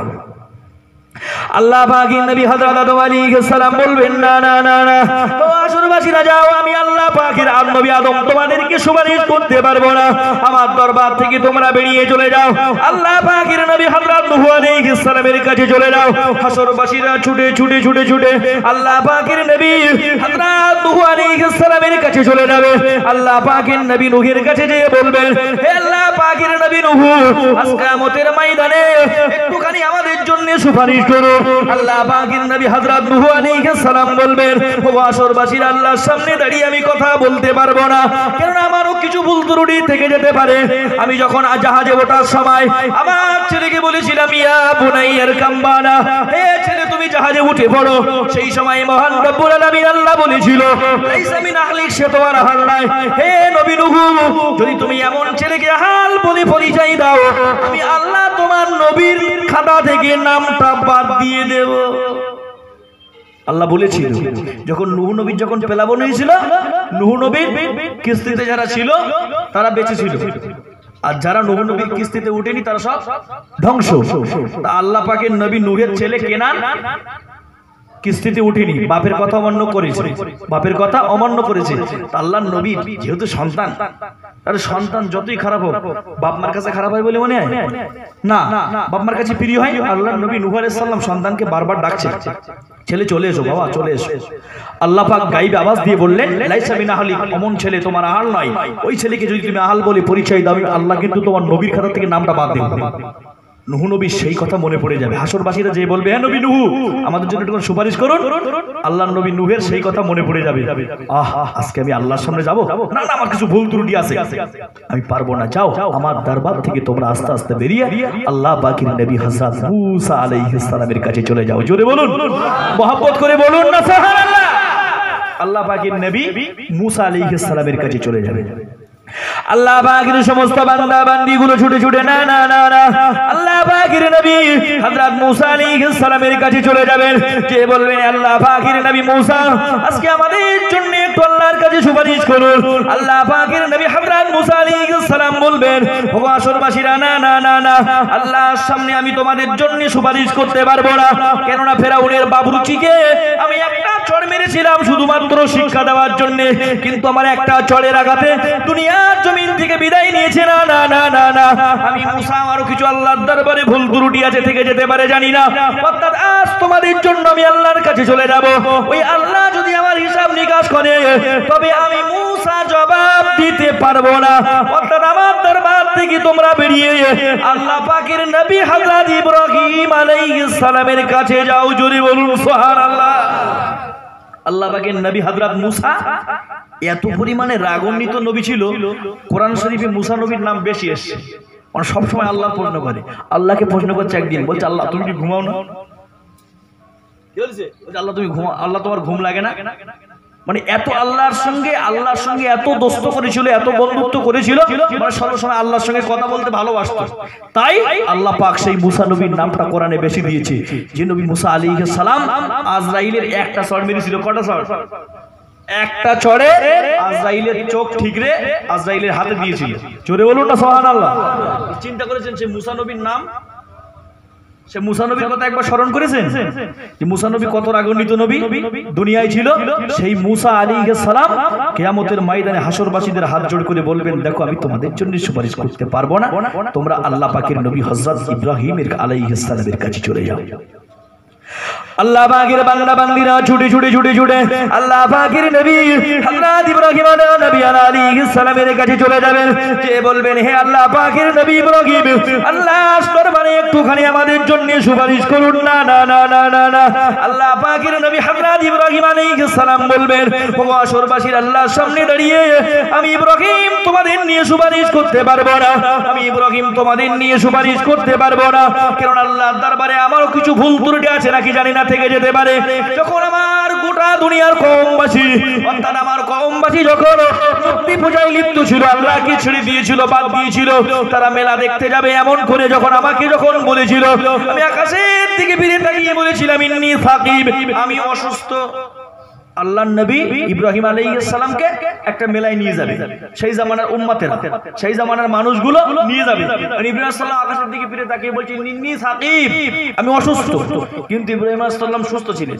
মানুষের সুস্থতা এবং অসুস্থতা দুই রকম। কারকম দুই রকম, একটা হলো মানসিক আর একটা হলো শারীরিক। হযরত ইব্রাহিম আলাইহিস সালাম গোটা কওম ছিল মূর্তি পূজায় লিপ্ত, আল্লাহরে ছেড়ে দিয়েছে, তাই গোটা কওমবাসীর দেখে দেখে আল্লাহ পাকের নবী হযরত ইব্রাহিম আলাইহিস সালাম মানসিক অবস্থা তিনি সুস্থ থাকতে পারেননি। জোরে বলুন, মুহাব্বত করে বলুন না সুবহানাল্লাহ।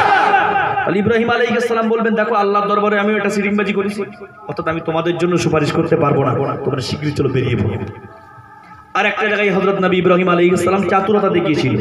মিশর যাত্রা পাড়ি দেওয়ার সময় হযরত নবী ইব্রাহিম আলাইহিস সালাম বিবি সারাকে নিয়ে যখন মিশর যাত্রা পাড়ি দিচ্ছিল, ওই সময় বিবি সারাকে বলেছিল যে সারা, এই মিশরের বাচ্চা সাধুর, এই সাধুর পরের স্ত্রী পেলে তার সঙ্গে খারাপ নোংরামি কাজ করে, অর্থাৎ এই যখন বাচ্চা সাধুনের এলাকা দিয়ে যাব মিশরের পথ দিয়ে, বাচ্চা সাধুনের লোক লস্কর তোমাকে কিন্তু ধরবে।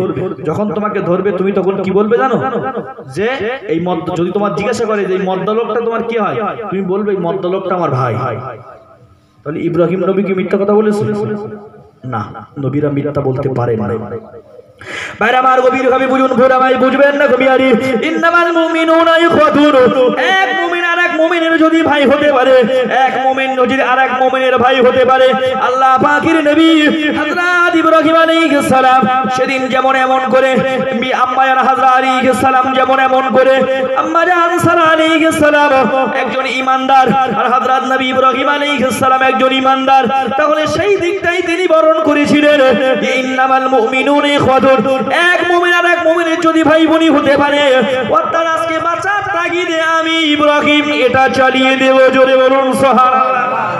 একটা মুমিন যদি আর একটা মুমিনের ভাই বোন হয়, তাহলে মুমিনের দিক থেকে ধরতে গেলে ইব্রাহিম আলাইহিস সালামের স্ত্রী ভাই বোন তো, এটাই তো বোঝায় নাকি?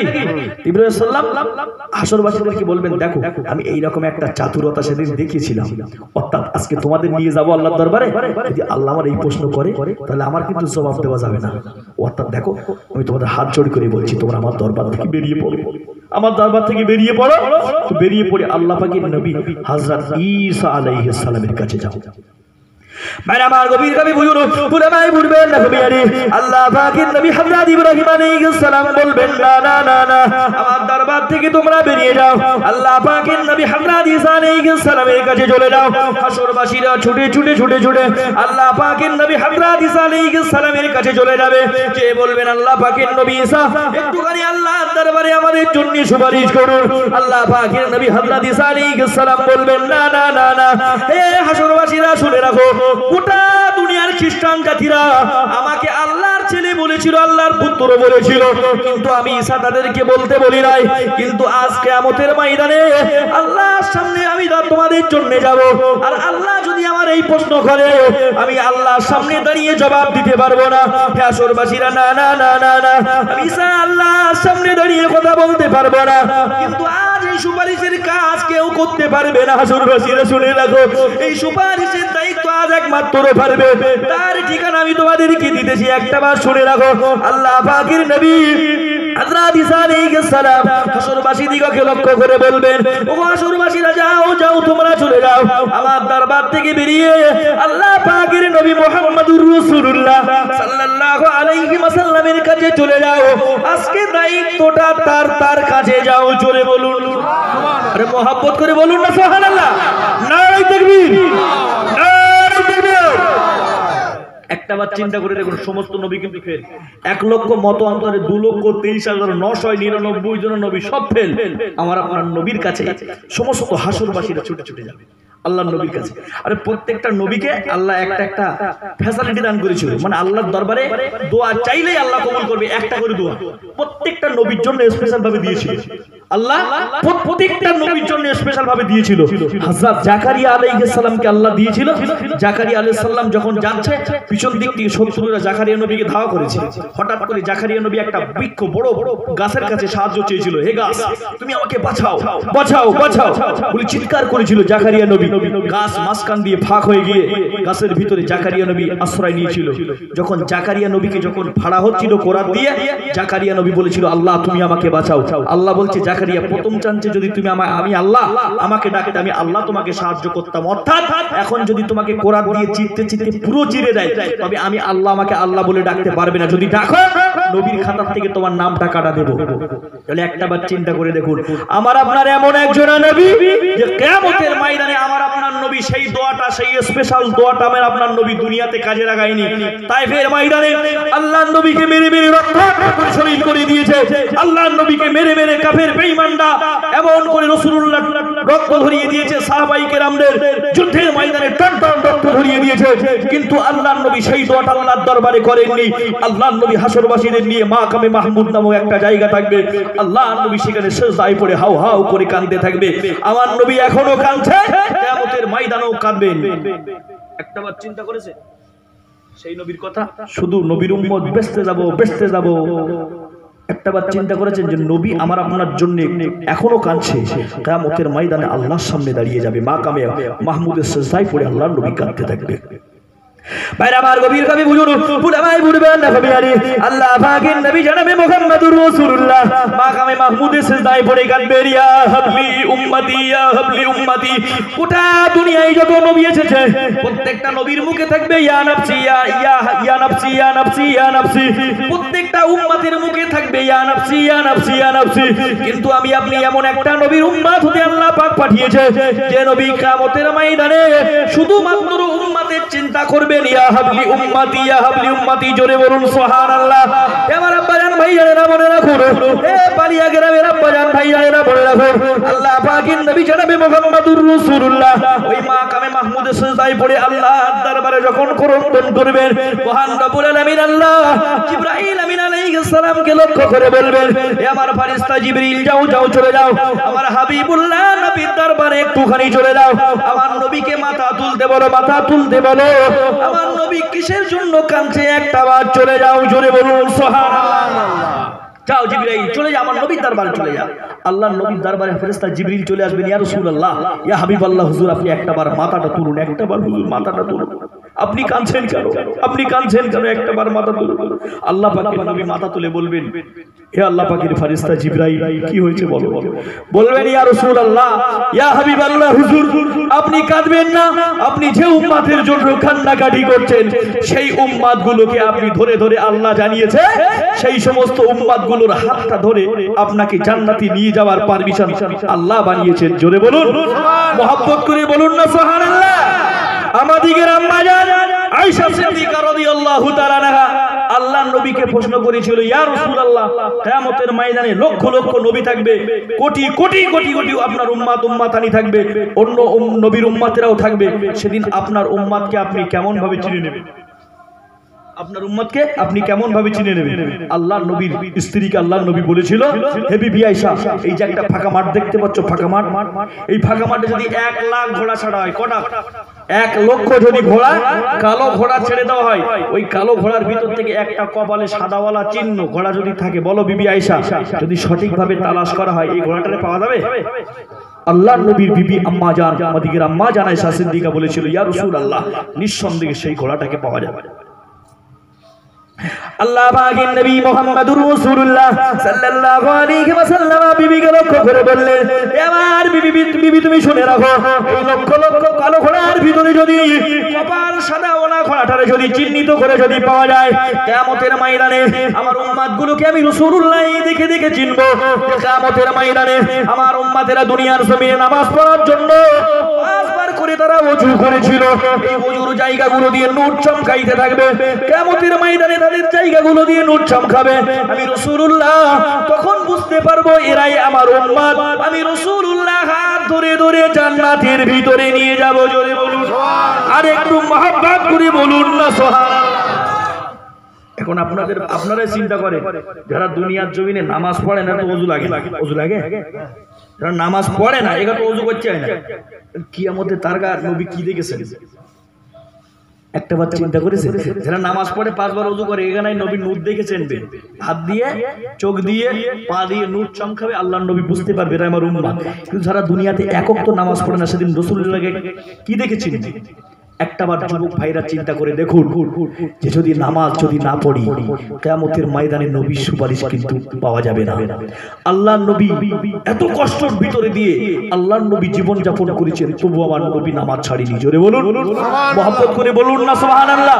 আল্লাহর নবী সাহাবীরা যদি আল্লাহর নবীকে এক মুহূর্তে যদি না দেখতেন, রাসূলুল্লাহ সাহাবীদের কলেজায় যেন একটা জ্বালা শুরু হয়ে যেত। জোরে বলুন সুবহানাল্লাহ। নবী সাহাবীদের কলেজায় একটা জ্বালা শুরু হয়ে যেত, যে রাসূলুল্লাহ সাহাবীরা সহ্য করতে পারতেন না। একটাবার চিন্তা করে দেখুন, রাসূলুল্লাহ সাহাবীরা একটা মুহূর্তের জন্য যদি নবীর চোখ থেকে নবী যদি সরে যায়, রাসূলের সাহাবীরা আর থাকতে পারতেন না যে আল্লাহর নবীর চার মুখখানা একটাবার দেখব। একবার যদি দাও দেখা মদিনা ওয়ালা, একবার যদি দাও দেখা ও গো কমলি ওয়ালা, তবে হাসি মুখে পাঠিয়ে দিব হাজার সালামের নজরানা। বলো বলো ইয়া রাসূলুল্লাহ, ইয়া হাবিবাল্লাহ, ইয়া রাসূলুল্লাহ, ইয়া হাবিবাল্লাহ। লালপুরকে প্রশ্ন করিলাম, বল তুমি রংটি কোথায় পেলে? ওহদ ময়দানে নবীর রক্ত লাল ছিল বলে। জোরে বলুন, আরে মহব্বত করে বলুন না সুবহানাল্লাহ।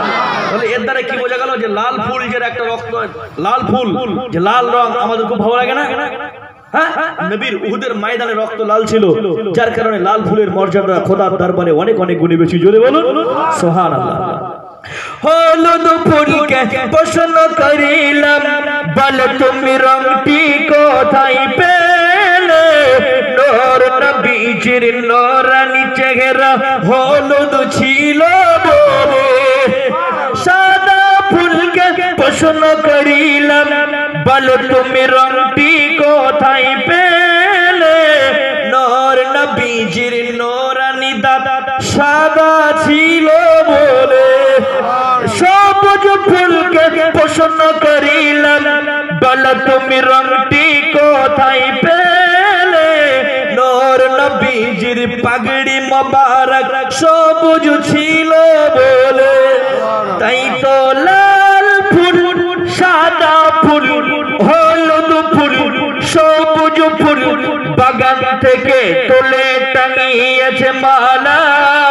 তবে আখিরি দোয়ার আগে দাঁড়িয়ে পাঠাবো হাজার কিয়ামের নজরানা। বলো বলো ইয়া রাসূলুল্লাহ, ইয়া হাবিবাল্লাহ, বলো বলো ইয়া রাসূলুল্লাহ, ইয়া হাবিবাল্লাহ। अब आलोचना শুনতে কি অসুবিধা হচ্ছে? না, শেষ করে দেব? না না না, হ্যাঁ, হোক। এখন তাহলে বলে যদি আর একটু যদি আগে বাড়তে হয়, তাহলে একটা তাকবীর দিতে হবে। হ্যাঁ, যে সমস্ত মানুষ, কিছু মানুষ দেখতে পাচ্ছে নড়ন চড়ন ভাব কম হয়ে গেছে, মানে রাতে যাচ্ছে ভাব কম হয়ে গেছে। এই ভাবটা যেন একটু পাল্টে যায়, যেন সন্ধ্যের রাত মতন দেখায়, সন্ধ্যে 7-8টা বাজে, এইরকম যেন রাত আসে। একটাবার চিন্তা করে একদম আল্লাহর নাম গোলা ছেড়ে একটাবার নেবে, নারাই তাকবীর। আল্লাহু আকবার। আকবার।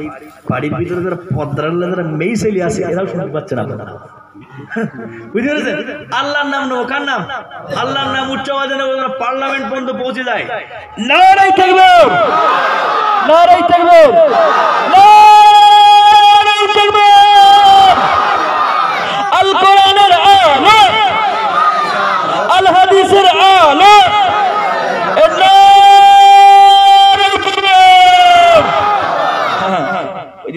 সোনার তালি মোটামুটি একটা ইচ্ছা আছে, খুব স্বল্প সময়। একটা বার চিন্তা করে দেখুন যে রাসূল করিম সাল্লাল্লাহু আলাইহি ওয়াসাল্লামের সাহাবীরা যদি আল্লাহর নবীকে একটা টাইম না দেখতেন, তারা কলেজায় যেন একটা জ্বালা শুরু হয়ে যেত। আমি শুধু এটার জন্য বলছি যে আপনি শুধু কবরে শুয়ে পড়ে কবরে যাওয়ার সঙ্গে সঙ্গে বলবো যে আল্লাহ আমার সন্তান ছিল, দুনিয়াতে কাজ ছিল, গরিব মানুষ করে তুমি দুনিয়াতে পাঠিয়েছো, তাই নামাজ পড়তে পারিনি। এই নামাজ অজুহাত সেখানে চলবে না। মানুষের কটা হাত জানেন? কটা হাত? তিনটে হাত, ডান হাত, বাঁ হাত, অজুহাত। ডান হাত বাঁ হাত অসল হয়ে গেলে মানুষ শুধু অজুহাত দেখায়, ভাই টাকা দে, হচ্ছে ওই পুকুর মাঠে ওই জমিটায় পটল খুব ভালো হয়েছে ভাই, ওই পটলটা নিয়ে বিক্রি করি, তারপর তো টাকা দেবো, শুধু অজুহাত দেখাচ্ছে। ডান হাত বাঁ হাত তো অসল, শুধু ওই পুকুর মাঠের ওই পটল খেত দেখাই মানুষ শুধু টালাচ্ছে।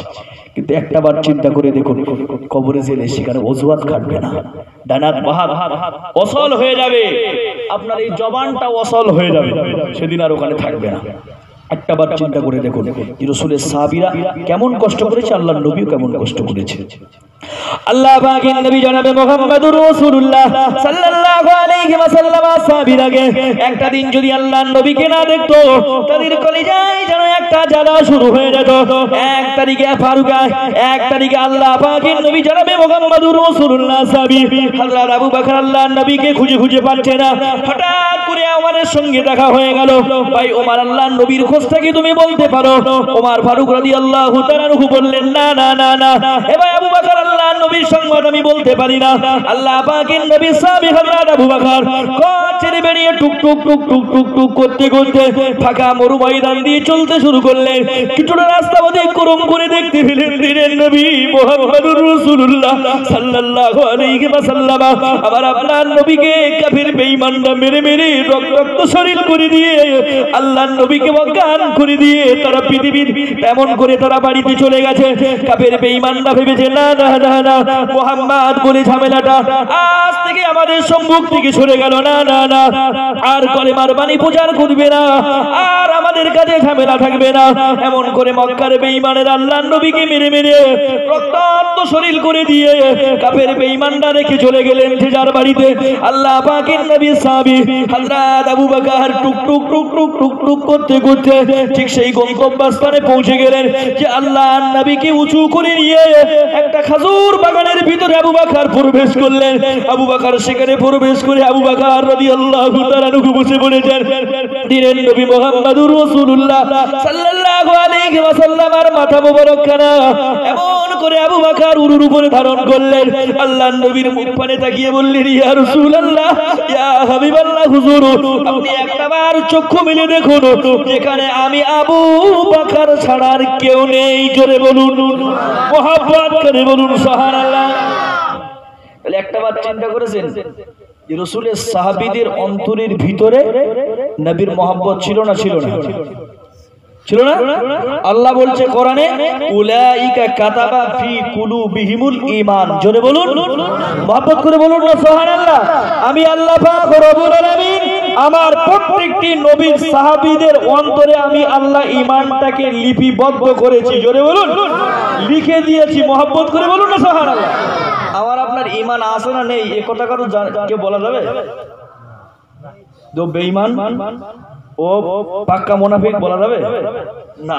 অর্থাৎ আল্লাহ পাক বলেছে যে আমার নবীর প্রত্যেকটি সাহাবীদের অন্তরে আমি আল্লাহ ঈমানটাকে লিপিবদ্ধ করে দিয়েছি। প্রত্যেকটা সাহাবীদের অন্তরে আমি আল্লাহ লিপিবদ্ধ করে দিয়েছি।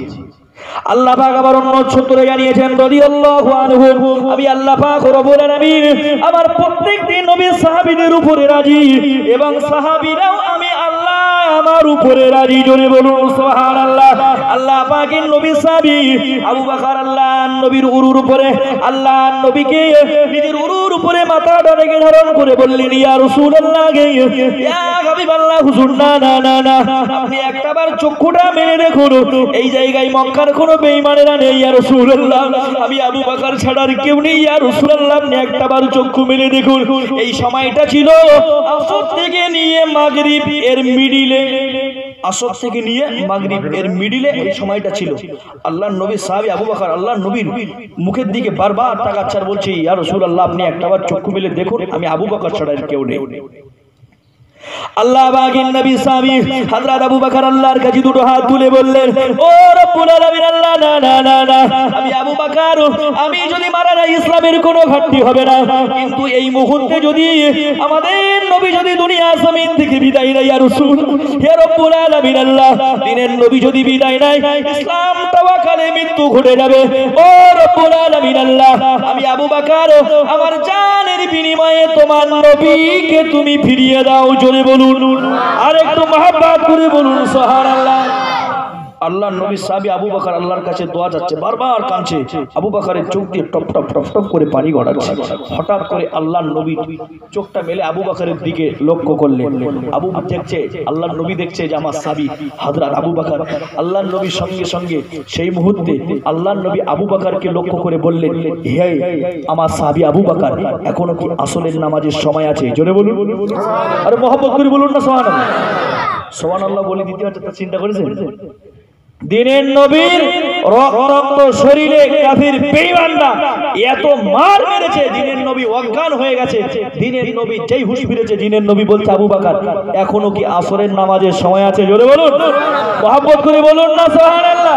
আরে একটাবার চিন্তা করেছেন এই রকম পরিস্থিতির সময় আমার নবী নামাজ ছেড়েছে না পড়েছে তাহলে একটাবার চিন্তা করে দেখুন যে তখন মাগরিবের নামাজের টাইম অলরেডি হয়ে গেছে মানে আসরের রক্ত আর নেই কিসের রক্ত নেই আসরের রক্ত আর নেই আল্লাহ পাকের নবী মুহাম্মদুর রাসূলুল্লাহ সাল্লাল্লাহু আলাইহি ওয়াসাল্লাম সাহাবী হযরত আবু বকর বললেন ইয়া রাসূলুল্লাহ ইয়া হাবিবাল্লাহ হুজুর না না না না না আপনি আর আসরের নামাজ আপনাকে আদায় করতে হবে না আপনি এই শরীর নিয়ে আপনাকে উঠে দাঁড়াতে হবে না ইয়া রাসূলুল্লাহ ইয়া হাবিবাল্লাহ হুজুর আপনি না হয় মাগরিবের পরে আসরের নামাজটা কাজা আদায় করে দিবেন ওই সময় দিনের নবী মুহাম্মদুর রাসূলুল্লাহ সাল্লাল্লাহু আলাইহি ওয়াসাল্লাম আবু বকরকে লক্ষ্য করে বলেছিল এবার সাহাবী আবু বকর তুমি শুনে রেখে দাও জেনে রেখে দাও আমি রাসূলুল্লাহ মক্কার বেঈমানরা আমাকে রক্তাক্ত শরীর করে দিয়েছে এটা হলো আমার একটা শারীরিক যন্ত্রণা আমি রাসূলুল্লাহ যদি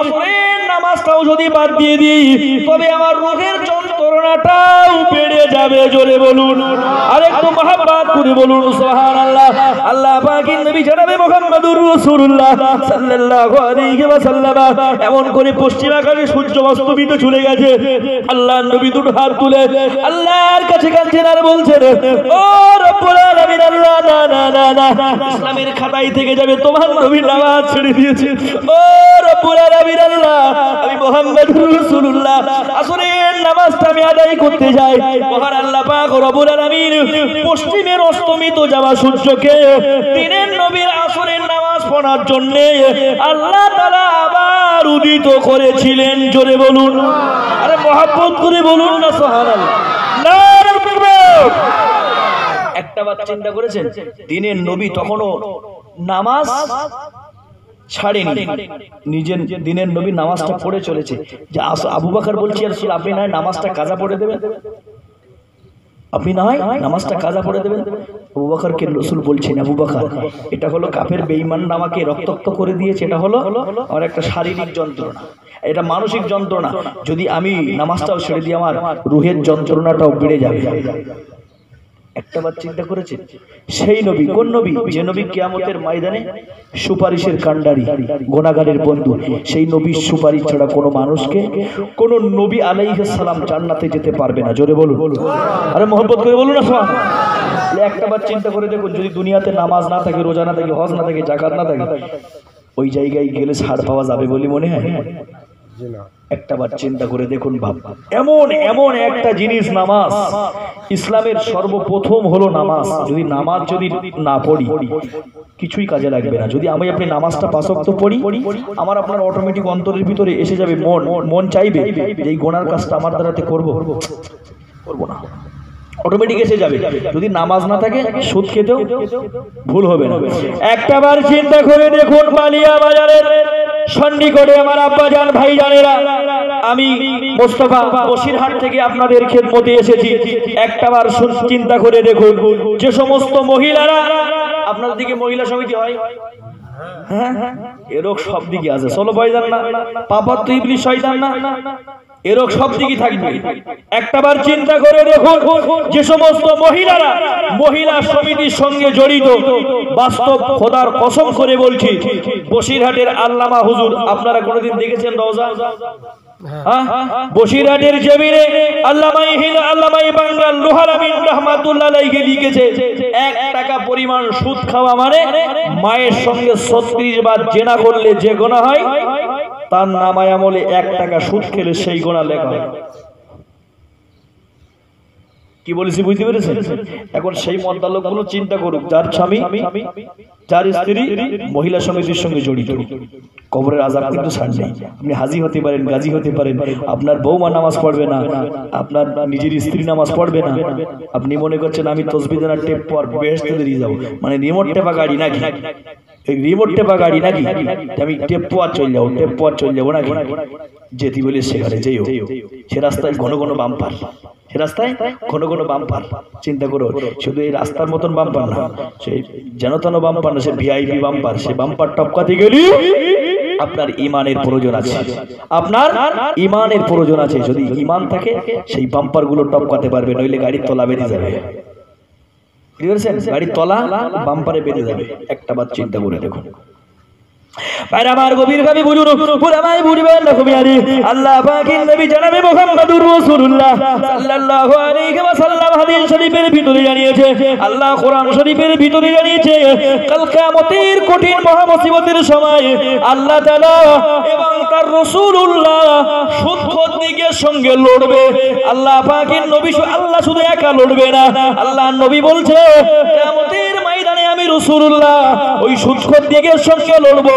দুনিয়ার জমিনে যে সমস্ত মানুষগুলো সুদের সঙ্গে জড়িয়ে রয়েছে, সেই সমস্ত মানুষগুলো আল্লাহর সঙ্গে যদি লড়ে সেদিন জিততে পারে, তাহলে সেই মানুষটাই সুদ খাক, ঠিক কিনা? যার আল্লাহর সঙ্গে লড়ার মতন শক্তি আছে সেই সুদ খাক দুনিয়াতে। একটাবার চিন্তা করেছেন যে সুদ খাওয়া, 1 টাকা পরিমাণে সুদ খাওয়া মানে পাতলা পায়খানা খাওয়ার থেকেও খারাপ, পাতলা পায়খানা খাওয়া থেকেও নিকৃষ্ট সুদ। একটাবার চিন্তা করে দেখুন, যে সমস্ত আব্বাজান ভাইজানেরা জরুরি বাবা সুদের সঙ্গে জড়িয়ে রয়েছে, আমি আপনাদেরকে পায়ে ধরে বলবো যে সুদ থেকে সরে আসুন, সুদের থেকে আপনি সরে আসুন। দুনিয়াতে কত কাজ রয়েছে, কাজ করে খাও। ফান্তাসিরু ফিল আরদ, আল্লাহর নবী বলছেন ফজরের নামাজ পড়ো, দুনিয়ার জমিনে রুজির জন্য তালাশ করো, বেরিয়ে পড়ো, দেখবে আল্লাহ পাক তোমার রুটি রুজি মিলিয়ে দেবে। জোরে বলুন, মহব্বত করে বলুন না সুবহানাল্লাহ। আপনাদের আধার কার্ড আছে, ভোটার কার্ড আছে, জন্ম সার্টিফিকেট আছে, সব আছে। আপনাদের গ্রামে যে কুত্তাগুলো বেড়ায়, কুত্তা, এদের আধার কার্ড, ভোটার কার্ড আছে, জন্ম সার্টিফিকেট আছে। আরে এদের খাওয়াই কি? এদের যদি আল্লাহ খাওয়াইতো, আমার আপনার আধার কার্ড, ভোটার কার্ড, জন্ম সার্টিফিকেট, রেশন কার্ড, খাদ্য সুরক্ষার কার্ড সব আছে। আমি আপনি শুধু চিন্তা করছি, আরে কালকে কি খাবো, কালকে কি খাবো, এই চিন্তা করছি। আরে কালকে তুমি কি খাবে আল্লাহ ব্যবস্থা করবে। তুমি কে? তুমি কে? আল্লাহ তোমার রুটি রুজির মালিক, আল্লাহ তোমাকে ব্যবস্থা করে দেবে। একটাবার চিন্তা করে দেখুন, দুনিয়ার পিছনে দৌড়িও না, দুনিয়া তোমার পিছনে দৌড়া। মানে বাড়িতে চোর এসেছে, চোরকে তুমি তাড়া করে নিয়ে যাচ্ছ, এটা ভালো জিনিস, কিন্তু ওই চোর যদি তোমাকে ওজন তাড়া করে, এটা বিপজ্জনক না? বিপজ্জনক না?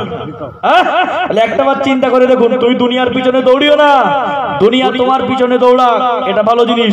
তবে তুই দুনিয়ার পিছনে দৌড়ালে ওই চোর ঘুরে ওজন তাড়া করা যেরকম বিপজ্জনক, এই তুমি দুনিয়ার পিছনে দৌড়াচ্ছ, এটাও কিন্তু বিপজ্জনক।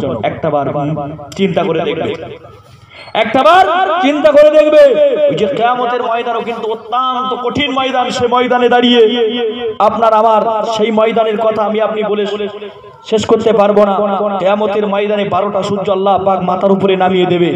যখন এই সূর্য তাপ, আল্লাহ বলবেন, এই সূর্য, তোর সমস্ত তেজগুলো তুই দুনিয়ার জমিনে ছেড়ে দে। মাটিগুলো টকবক টকবক করে ফুটতে থাকবে, মাটিগুলো পুড়ে পুড়ে তামা হয়ে যাবে।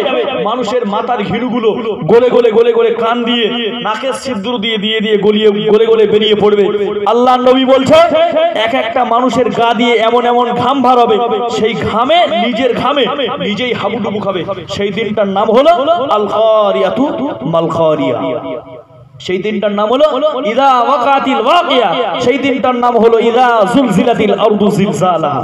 সেই দিন আল্লাহ বিচার করবেন। দুনিয়ার কোন রাজা বাদশার বিচার সেদিন চলবে না, এক আল্লাহর রাজত্ব চলবে। জোরে বলুন, মহব্বত করে বলুন না সুবহানাল্লাহ।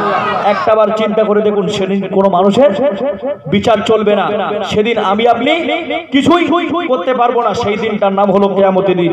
সেই কিয়ামতের দিনের কথাকে স্মরণ করে আমার আপনার নামাজ পড়ার দরকার আছে না নেই?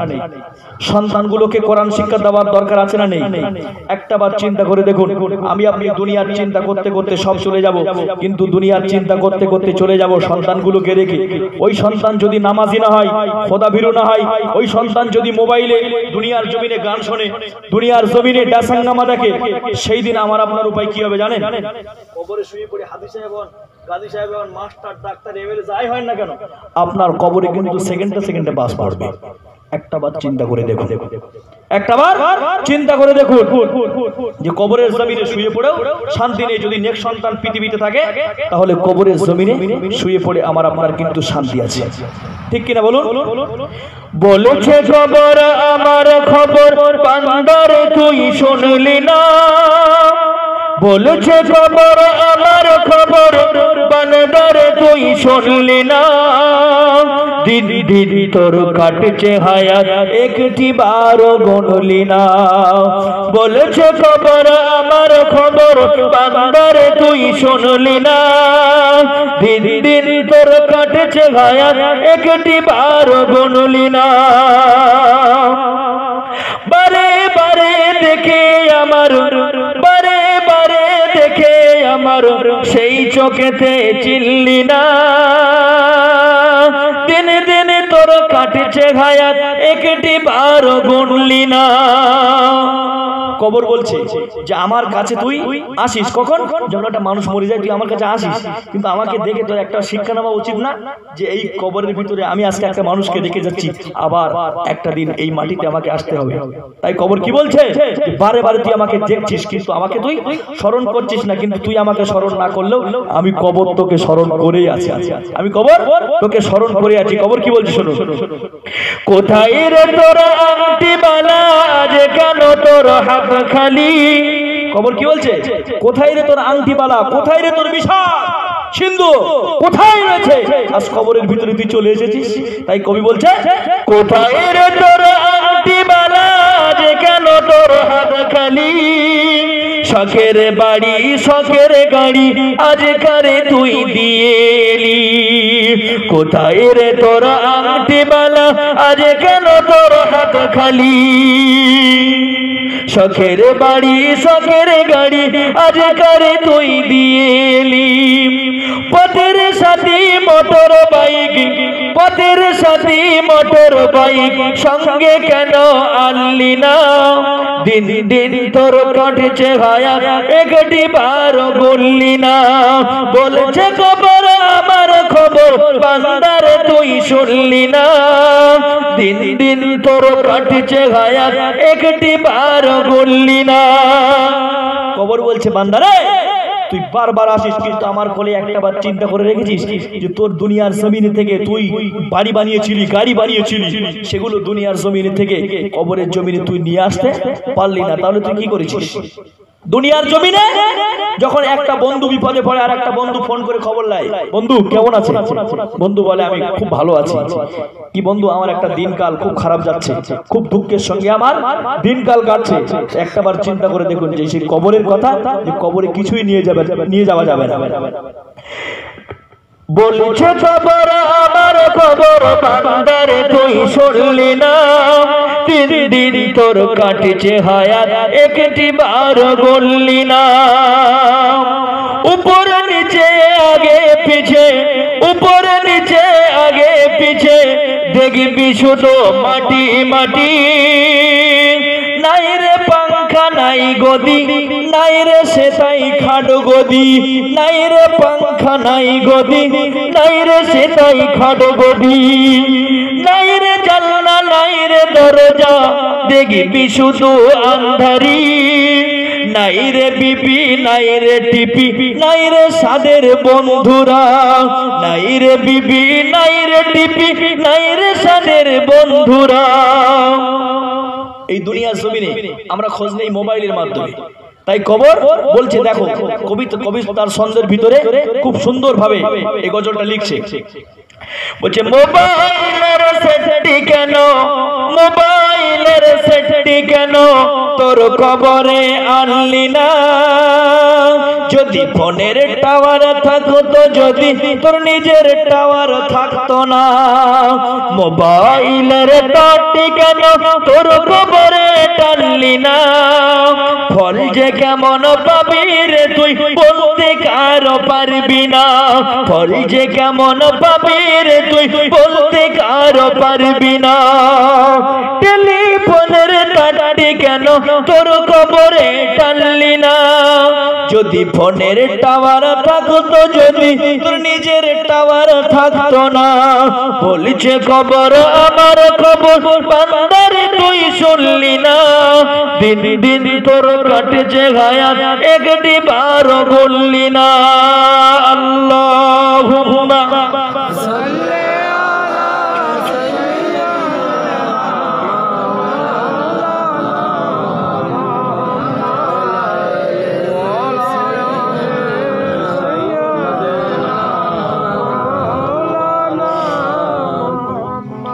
বাজান ভাই জানে অনেক রাত হয়ে গেছে, এবার শেষ করে দিই নাকি? আর একটু হোক। আর বাপ বলছে আর একটু হোক, বুঝতে পেরেছেন? এখন আপনারা সকলেই বলতে হবে যে শেষ করে দেব না আর 2-5 মিনিট বলবো, সেটা আপনারা ঠিক করেন। এখন বাজে 10:23 আর ভাইজান বলছে তাহলে একটাবার চিন্তা করে দেখুন,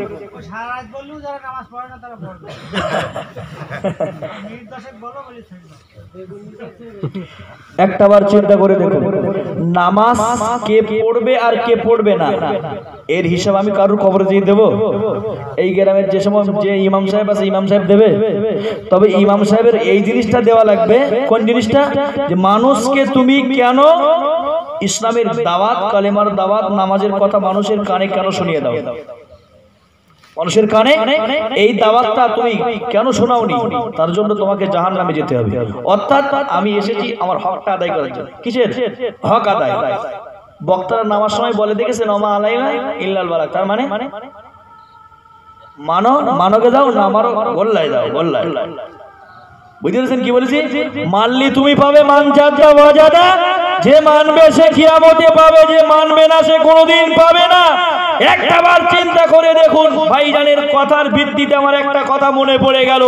একটা জামানাতে নবী ছিল, আল্লাহ পাকের নবী হযরত নূহ আলাইহিস সালাম। একটা জামানাতে ছিল হযরত নবী ইউনূস আলাইহিস সালাম। ইউনূস আলাইহিস সালাম মাছের পেটে গিয়েছিল না যায়নি? গিয়েছিল। 40 দিন একাধারে ইউনূস নবী মাছের পেটে যেতে হয়েছিল। তার কারণ জানেন? ইউনূস নবী কালেমার দাওয়াত মানুষদের কাছে শোনাচ্ছে, নামাজের কথা বলছে, শরীয়তের হুকুম আহকামের কথা বলছে। একটা মানুষ কানে নিচ্ছে না, একটা মানুষ কানে নিচ্ছে না। ইউনূস নবী রাগ করে গ্রাম ছেড়ে বেরিয়ে যাচ্ছে। আমি এই গ্রামে থাকবো না, এই মানুষ কথা শোনে না, আমি এই গ্রাম থেকে অন্য গ্রামে বেরিয়ে চলে যাব। আল্লাহ সঙ্গে সঙ্গে নবী ইউনূস আলাইহিস সালামকে ডাক দিলেন, হে নবী ইউনূস, চিন্তা করো না। আল্লাহ পাকের নবী হযরত ইউনূস আলাইহিস সালামকে মহান আল্লাহ ডেকে বললেন, হে নবী ইউনূস, না না না না না, কালেমার দাওয়াতটা শুধু মানুষদের সামনে তুমি ছড়িয়ে দাও না, না না না না, হেদায়েতের মালিক হলাম আমি আল্লাহ। সেই বান্দাটা যদি নামাজ পড়ার জন্য নিয়ত করে, বান্দা যদি মনে করে আমি ভালো কাজ করতে যাব, নিশ্চিত আল্লাহ তাকে মসজিদের ভিতরে পৌঁছে দেবে। হে নবী ইউনূস, আমি আল্লাহ পাক রব্বুল আলামিন তোমাকে সঠিক পথের সন্ধান দিয়েছি, সঠিক রাস্তায় তোমাকে মানুষদের দেখানোর জন্য পাঠিয়েছি। কে মানবে আর কে না মানবে সেটা আমি আল্লাহ দেখবো। জোরে বলুন আর একটু মহব্বত করে বলুন সুবহানাল্লাহ। আল্লাহ পাকের নবী হযরত ইউনূস আলাইহিস সালাম নিজের কলিজার টুকরা সন্তান স্ত্রীকে নিয়ে চলতে চলতে চলতে চলতে কিছুটা রাস্তা অতিক্রম করলেন। হঠাৎ করে একটা নদী পড়ে গেল। আল্লাহ পাকের নবী হযরত ইউনূস আলাইহিস সালাম দাঁড়িয়ে গেলেন। আল্লাহ পাকের নবী ইউনূস আলাইহিস সালাম যখন নদীর তীর দিয়ে যখন যাচ্ছে, হঠাৎ করে নৌকার মাঝি দেখতে পাচ্ছে যে এই নৌকাটা হলো শেষ নৌকা।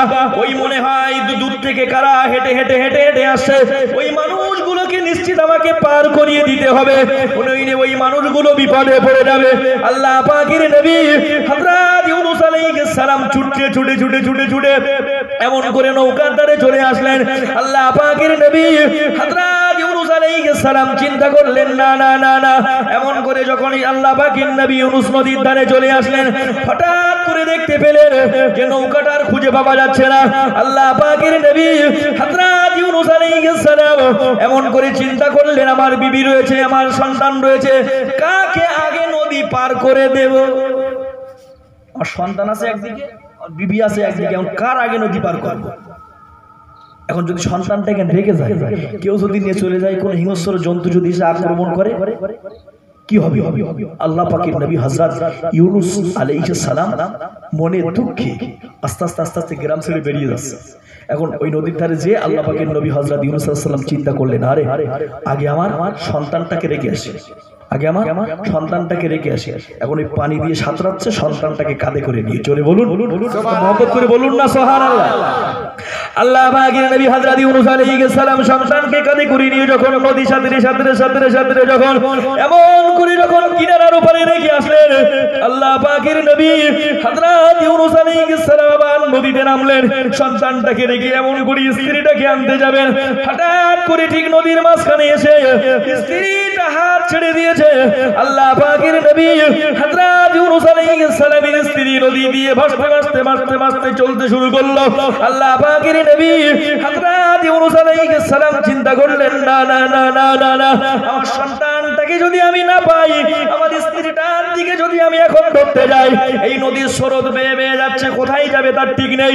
আমার স্ত্রীটাকে যদি আমি ধরতে যাই, আমার সন্তানটাকে আমি খুঁজে পাবো না, অর্থাৎ আমার সন্তানটা আমার আগে বাঁচানো দরকার। আল্লাহ পাকের নবী হযরত ইউনূস আলাইহিস সালাম এমন করে আস্তে আস্তে আস্তে আস্তে আস্তে করে চলতে শুরু করলেন। চলে চলে এমন করে আল্লাহ পাকের নবী হযরত ইউনূস আলাইহিস সালাম চলে আসলেন। এসে দেখতে পেলেন সন্তান সেখানে নেই। আল্লাহ পাকের নবী ইউনূস আলাইহিস সালাম আবার চলতে শুরু করলেন। চলতে চলতে চলতে চলতে এমন করে আবার একটা নদী পড়েছে। হঠাৎ করে ইউনূস নবী দাঁড়িয়ে গেলেন। আল্লাহর নবী ইউনূস আলাইহিস সালাম দাঁড়িয়ে গেলেন।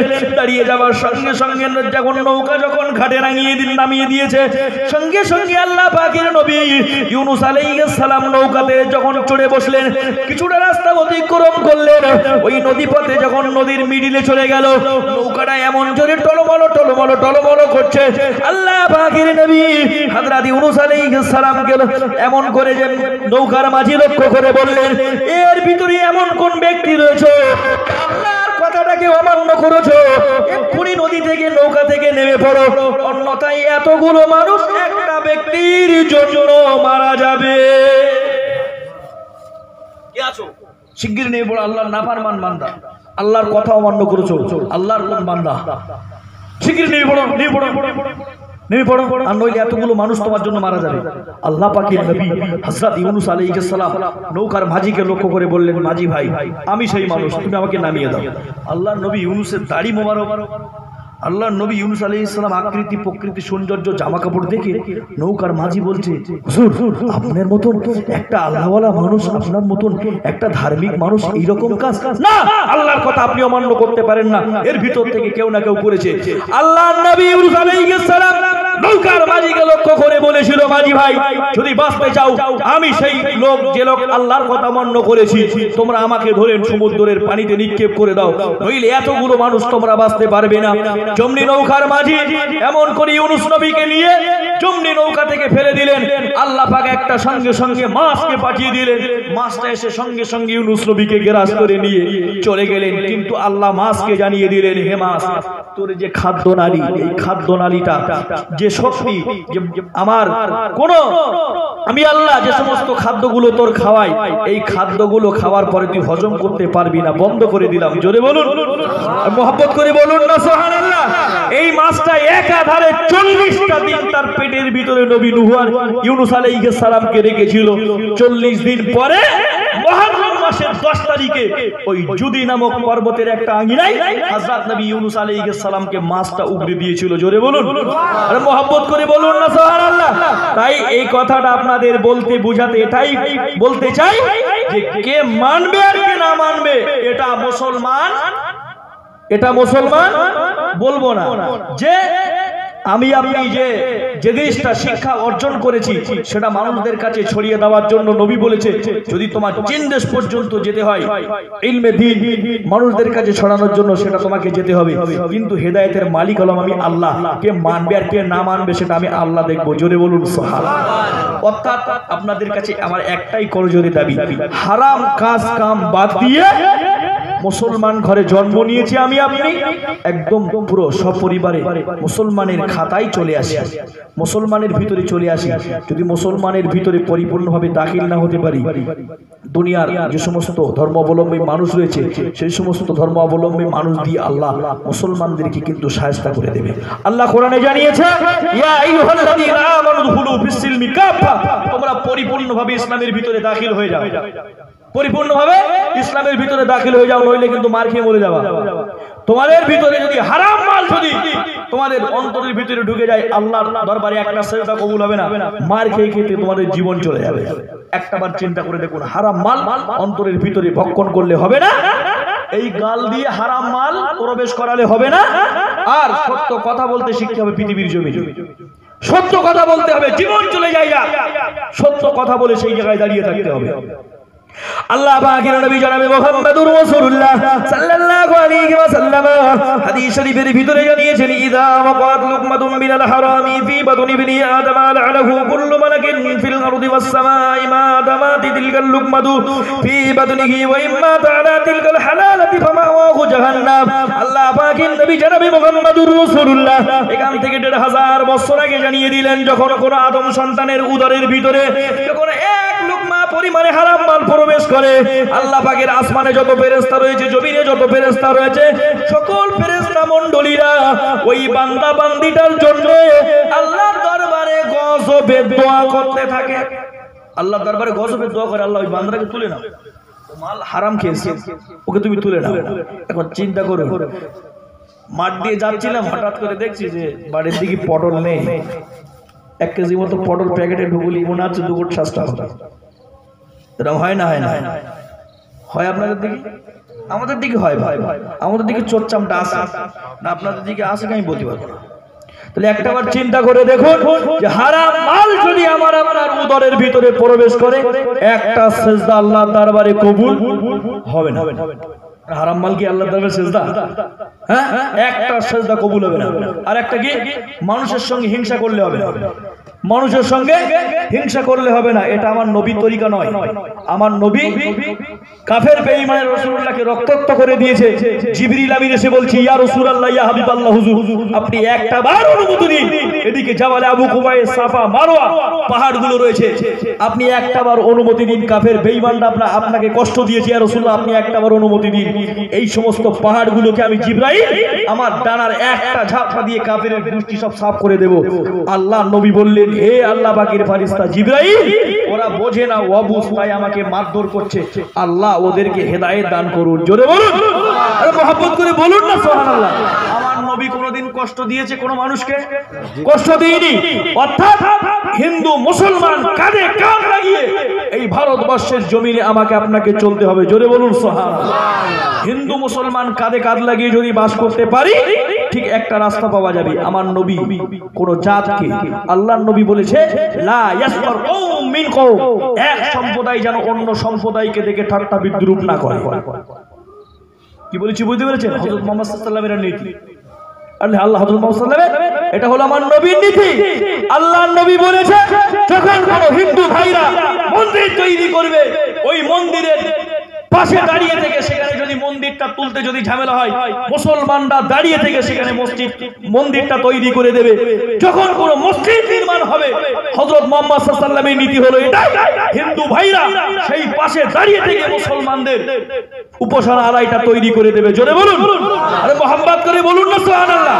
এটা হলো হযরত মুহাম্মদ সাল্লাল্লাহু আলাইহি ওয়াসাল্লামের নীতি। আমার আপনার নীতি আমি খাবো, আমি বড় লোক হবো, এটাই তো আমার আপনার নীতি। একটা বার চিন্তা করে দেখুন, এই নীতি যদি আমার আপনার ভিতরে থাকে, অন্তরে যদি হিংসা থাকে, একটা সেজদা আল্লাহর দরবারে কবুল হবে না। আল্লাহ পাকের নবী জনাবে মুহাম্মদুর রাসূলুল্লাহ সাল্লাল্লাহু আলাইহি ওয়াসাল্লাম হাদিস শরীফের ভিতরে স্পষ্ট ভাষায় জানিয়ে দিলেন, আল হাসাদু ইয়াকুলুল হাসানাতি কামা তাকুলুন নারুল হাতাবা। হিংসা বিশেষ মানুষের নেক আমলকে এমন ভাবে ধ্বংস করে দেয়, আল্লাহ নবী জানিয়েছে যেমন চুলোয় কাঠ দিলে আগুন কাঠকে পুড়িয়ে ভস্ম করে দেয়। যে মানুষটার অন্তরের ভিতরে হিংসা রয়েছে, হিংসা যে মানুষটার অন্তরের ভিতরে পুষে রেখেছে, আমি দয়াল নবী মুহাম্মদুর রাসূলুল্লাহ সাল্লাল্লাহু আলাইহি ওয়াসাল্লাম জানিয়ে দিলাম, ওই মানুষটা যদি মক্কা শরীফ থেকে হজ করে বাড়ি ফিরে, যদি হিজাজ তায়েব পাড়ি দিয়ে বাড়ি ফিরে, এক পায়ের উপরে গভীর রাতে যদি 15 পারা কোরআন খতম করে, আবার একটা পায়ের উপরে ভর করে আবার 15 পারা কোরআন খতম করে, ওই মানুষটার অন্তরের ভিতরে যদি যাররা যাররা পরিমাণে হিংসা থাকে, আমি দয়াল নবী মুহাম্মদুর রাসূলুল্লাহ জানিয়ে দিলাম, একটা সিজদা আল্লাহর দরবারে কবুল হবে না। একটা সেজদা আল্লাহর দরবারে কবুল হবে না। হিংসা যেন আমার আপনার অন্তরের ভিতরে না থাকে। হিন্দু, মুসলমান, খ্রিস্টান, জৈন, ইহুদি, নাসারা একসঙ্গে বাস করব, শান্তির সঙ্গে বসবাস করব। লা ইকরাহা ফিদ্দীন। আমার আপনার একটা বুদ্ধি আছে, অন্য ধর্মাবলম্বী মানুষদের মাথায় একটা বুদ্ধি আছে। আল্লাহ পাক ঠিক নিশ্চিত কিয়ামতে বিচার করবেন। জোরে বলুন সুবহানাল্লাহ। আল্লাহ বিচার করনেওয়ালা মালিক, তিনি বিচার করবেন। তাহলে অর্থাৎ আমাকে আপনাকে দুনিয়ার জমিনে ফিতনা ফাসাদের জামানায়, দুনিয়ার জমিনে যদি এখন ফাসাদ বাঁধাই, ও লম্বা টুপি, ও বেরেলি, ও আজানগাছি, ও শিয়া, এখন এই নিয়ে যদি আমি আপনি চিন্তা করতে চাই, খোদার কসম মার্কের জীবন বেরিয়ে যাবে। কি আজানগাছি আর কে বেরেলি আর কে ওই কাদিয়ানি, এই দেখার কিন্তু এখন সময় নেই। আছে? আরে তার ধর্ম তার কাছে, লাকুম দীনুকুম ওয়ালিয়া দীন, যার ধর্ম তার কাছে বড়। আমরা ফুরফুরা শরীফের বীর মুজাদ্দিদে জামান আবু বকর সিদ্দিকের অনুসারী মতবাদ মানুষ, ঠিক মুজাদ্দিদে জামান যে তরিকা রয়েছে, আমরাও সেই তরিকার মানুষ নাকি? ঠিক কিনা বলুন? হ্যাঁ। তাহলে যে মানুষ যে তরিকায় মানুক না কেন, কেউ নাদির উপরে হাত বাঁধছে, সেও এক ইমামের অনুসরণ করছে, কেউ বুকে হাত বাঁধছে, সেও একটা ইমাম অনুসরণ করছে। 4 ইমাম, 4টে ইমাম, যে কোনো একটা ইমামকে অনুসরণ করলে তার নাম মুসলমান। জোরে বলুন সুবহানাল্লাহ। এখন কে এখানে হাত বেঁধেছে, কে এখানে হাত বেঁধেছে, তার চাষা তাই নেই, বাস একক তো নামাজ নেই। মসজিদে যেই চিন্তা করছে যে বুকে হাত বেঁধেছে, ওর নামাজ হচ্ছে না। চাষা তুমি আত্মীয়া তো পড়তে বলছো, বলতে না। জানাজার নামাজে কিছু মানুষ যাচ্ছে, জানাজার নামাজে কিছু মানুষ যাচ্ছে, যেই দেখছি যে তারা জোহরের নামাজ কালাম কিচ্ছু নেই, হঠাৎ জানাজার নামাজে দাঁড়িয়ে গেছে। আরে তোর জানাজা পড়তে বলিস কি? তোর জানাজার নামাজ কে পড়তে বলিস? তোর জোহরের নামাজ কাজা, তুই জানাজা পড়তে এসেছিস? হ্যাঁ ভাই, দোয়া জানিস জানাজার কি? বলছে না তো হুজুর। আর তুই যে মানুষটা মাটি দিতে এসে জন্য কি দোয়া করতে এসেছিস? তুই যে জানাজার নামাজে দোয়া জানিস না, তুই এই মানুষটাকে জানাজার নামাজ পড়তে এসেছিস, শুধু জানাজার নামাজে দগ্ধ করতে এসেছিস, নিজের জীবনটাও খাই করতে এসেছিস, অপরটাও খাই করতে এসেছিস। চিন্তা করিস। একটা কথা চিন্তা করে দেখুন, আল্লাহ না জানি কোন সময় কোন মুহূর্তে আল্লাহ পাকের ফারিস্তা আজরাইল দিয়ে আমাদের সন্নিকটে পাঠিয়ে দেবে। আজরাইল আসবে, চিল আছে, চিল আপনাদের দিকে চিল আছে, মুরগির পিলে নিয়ে যা দেখেন চিল, সো মেরে আসে আর টুক করে পায়ে ধরে নিয়ে ও চলে যায়। ঠিক আল্লাহ পাকের ফেরেশতা না জানি কোন সময় কোন মুহূর্তে ওই রকম সো মেরে আসবে, নিয়ে চলে যাবে। যদি রাতের বেলা ঘুমাবো, এখন যদি সকাল হয়, রাতের বেলা যদি ঘুমটা ভেঙে যায় সকালবেলা, তাহলে সকাল হয়ে গেল। আর যদি ঘুমটা না ভাঙে তাহলে পরকালের জমিনে চলে যেতে হবে। ঠিক কিনা? তাহলে কোন দিন কোন সময় কোন মুহূর্তে না জানি ওই পরকালের টিকিট চলে আসবে জানি না। অর্থাৎ পাসপোর্ট, ভিসা হাতে অবশ্যই রেডি রাখতে হবে। যখন সময় আসবে চলে যাব, যখন সময় আসবে চলে যাব। একটা বার চিন্তা করে দেখুন, স্টেশনে দাঁড়িয়ে শুধু বলবে আমি হাওড়া থেকে হুগলি, হুগলি থেকে হাওড়া যাব, ট্রেনে না উঠলে আপনার গন্তব্যস্থানে পৌঁছাবে? না, অর্থাৎ যদি আপনি বাংলাদেশে যেতে চান, যদি মনে করেন পাসপোর্ট রয়েছে, আপনি ভিসা না লাগালে বাংলাদেশে যেতে পারবেন না। অর্থাৎ পাসপোর্ট ভিসা অবশ্যই আপনাকে রেডি রাখতে হবে, তারপরে বাংলাদেশে যাওয়া যাবে। দুনিয়ার জমিনটা এটা হলো আখিরাতের খেতিবাড়ি, এখান থেকে নেকি সঞ্চয় করে নিয়ে জান্নাতে যেতে হবে। জান্নাতে একটা তালা দেওয়া আছে, জান্নাত তালা দেওয়া আছে। জান্নাতের চাবি কি জানেন? নামাজ। কি জান্নাতের চাবি? নামাজ। একটা কথা চিন্তা করে দেখুন বাপ, রাগ করবেন না, সেই শুরু থেকে নিয়ে এই সময় পর্যন্ত শুধু বলেছি নামাজ নামাজ নামাজ নামাজ। আল্লাহ রাসূল সাল্লাল্লাহু আলাইহি ওয়াসাল্লাম আমার নবী যেদিন দুনিয়ার জমিন থেকে বিদায় নিচ্ছে, তখন আমার নবীর ঠোঁট মোবারক দুটো নড়ছে। আল্লাহ রাসূল বলছেন, আমার উম্মতেরা আসসালাত আসসালাত, আমার উম্মতেরা নামাজ নামাজ। জোরে বলুন, মহব্বত করে বলুন না সুবহানাল্লাহ।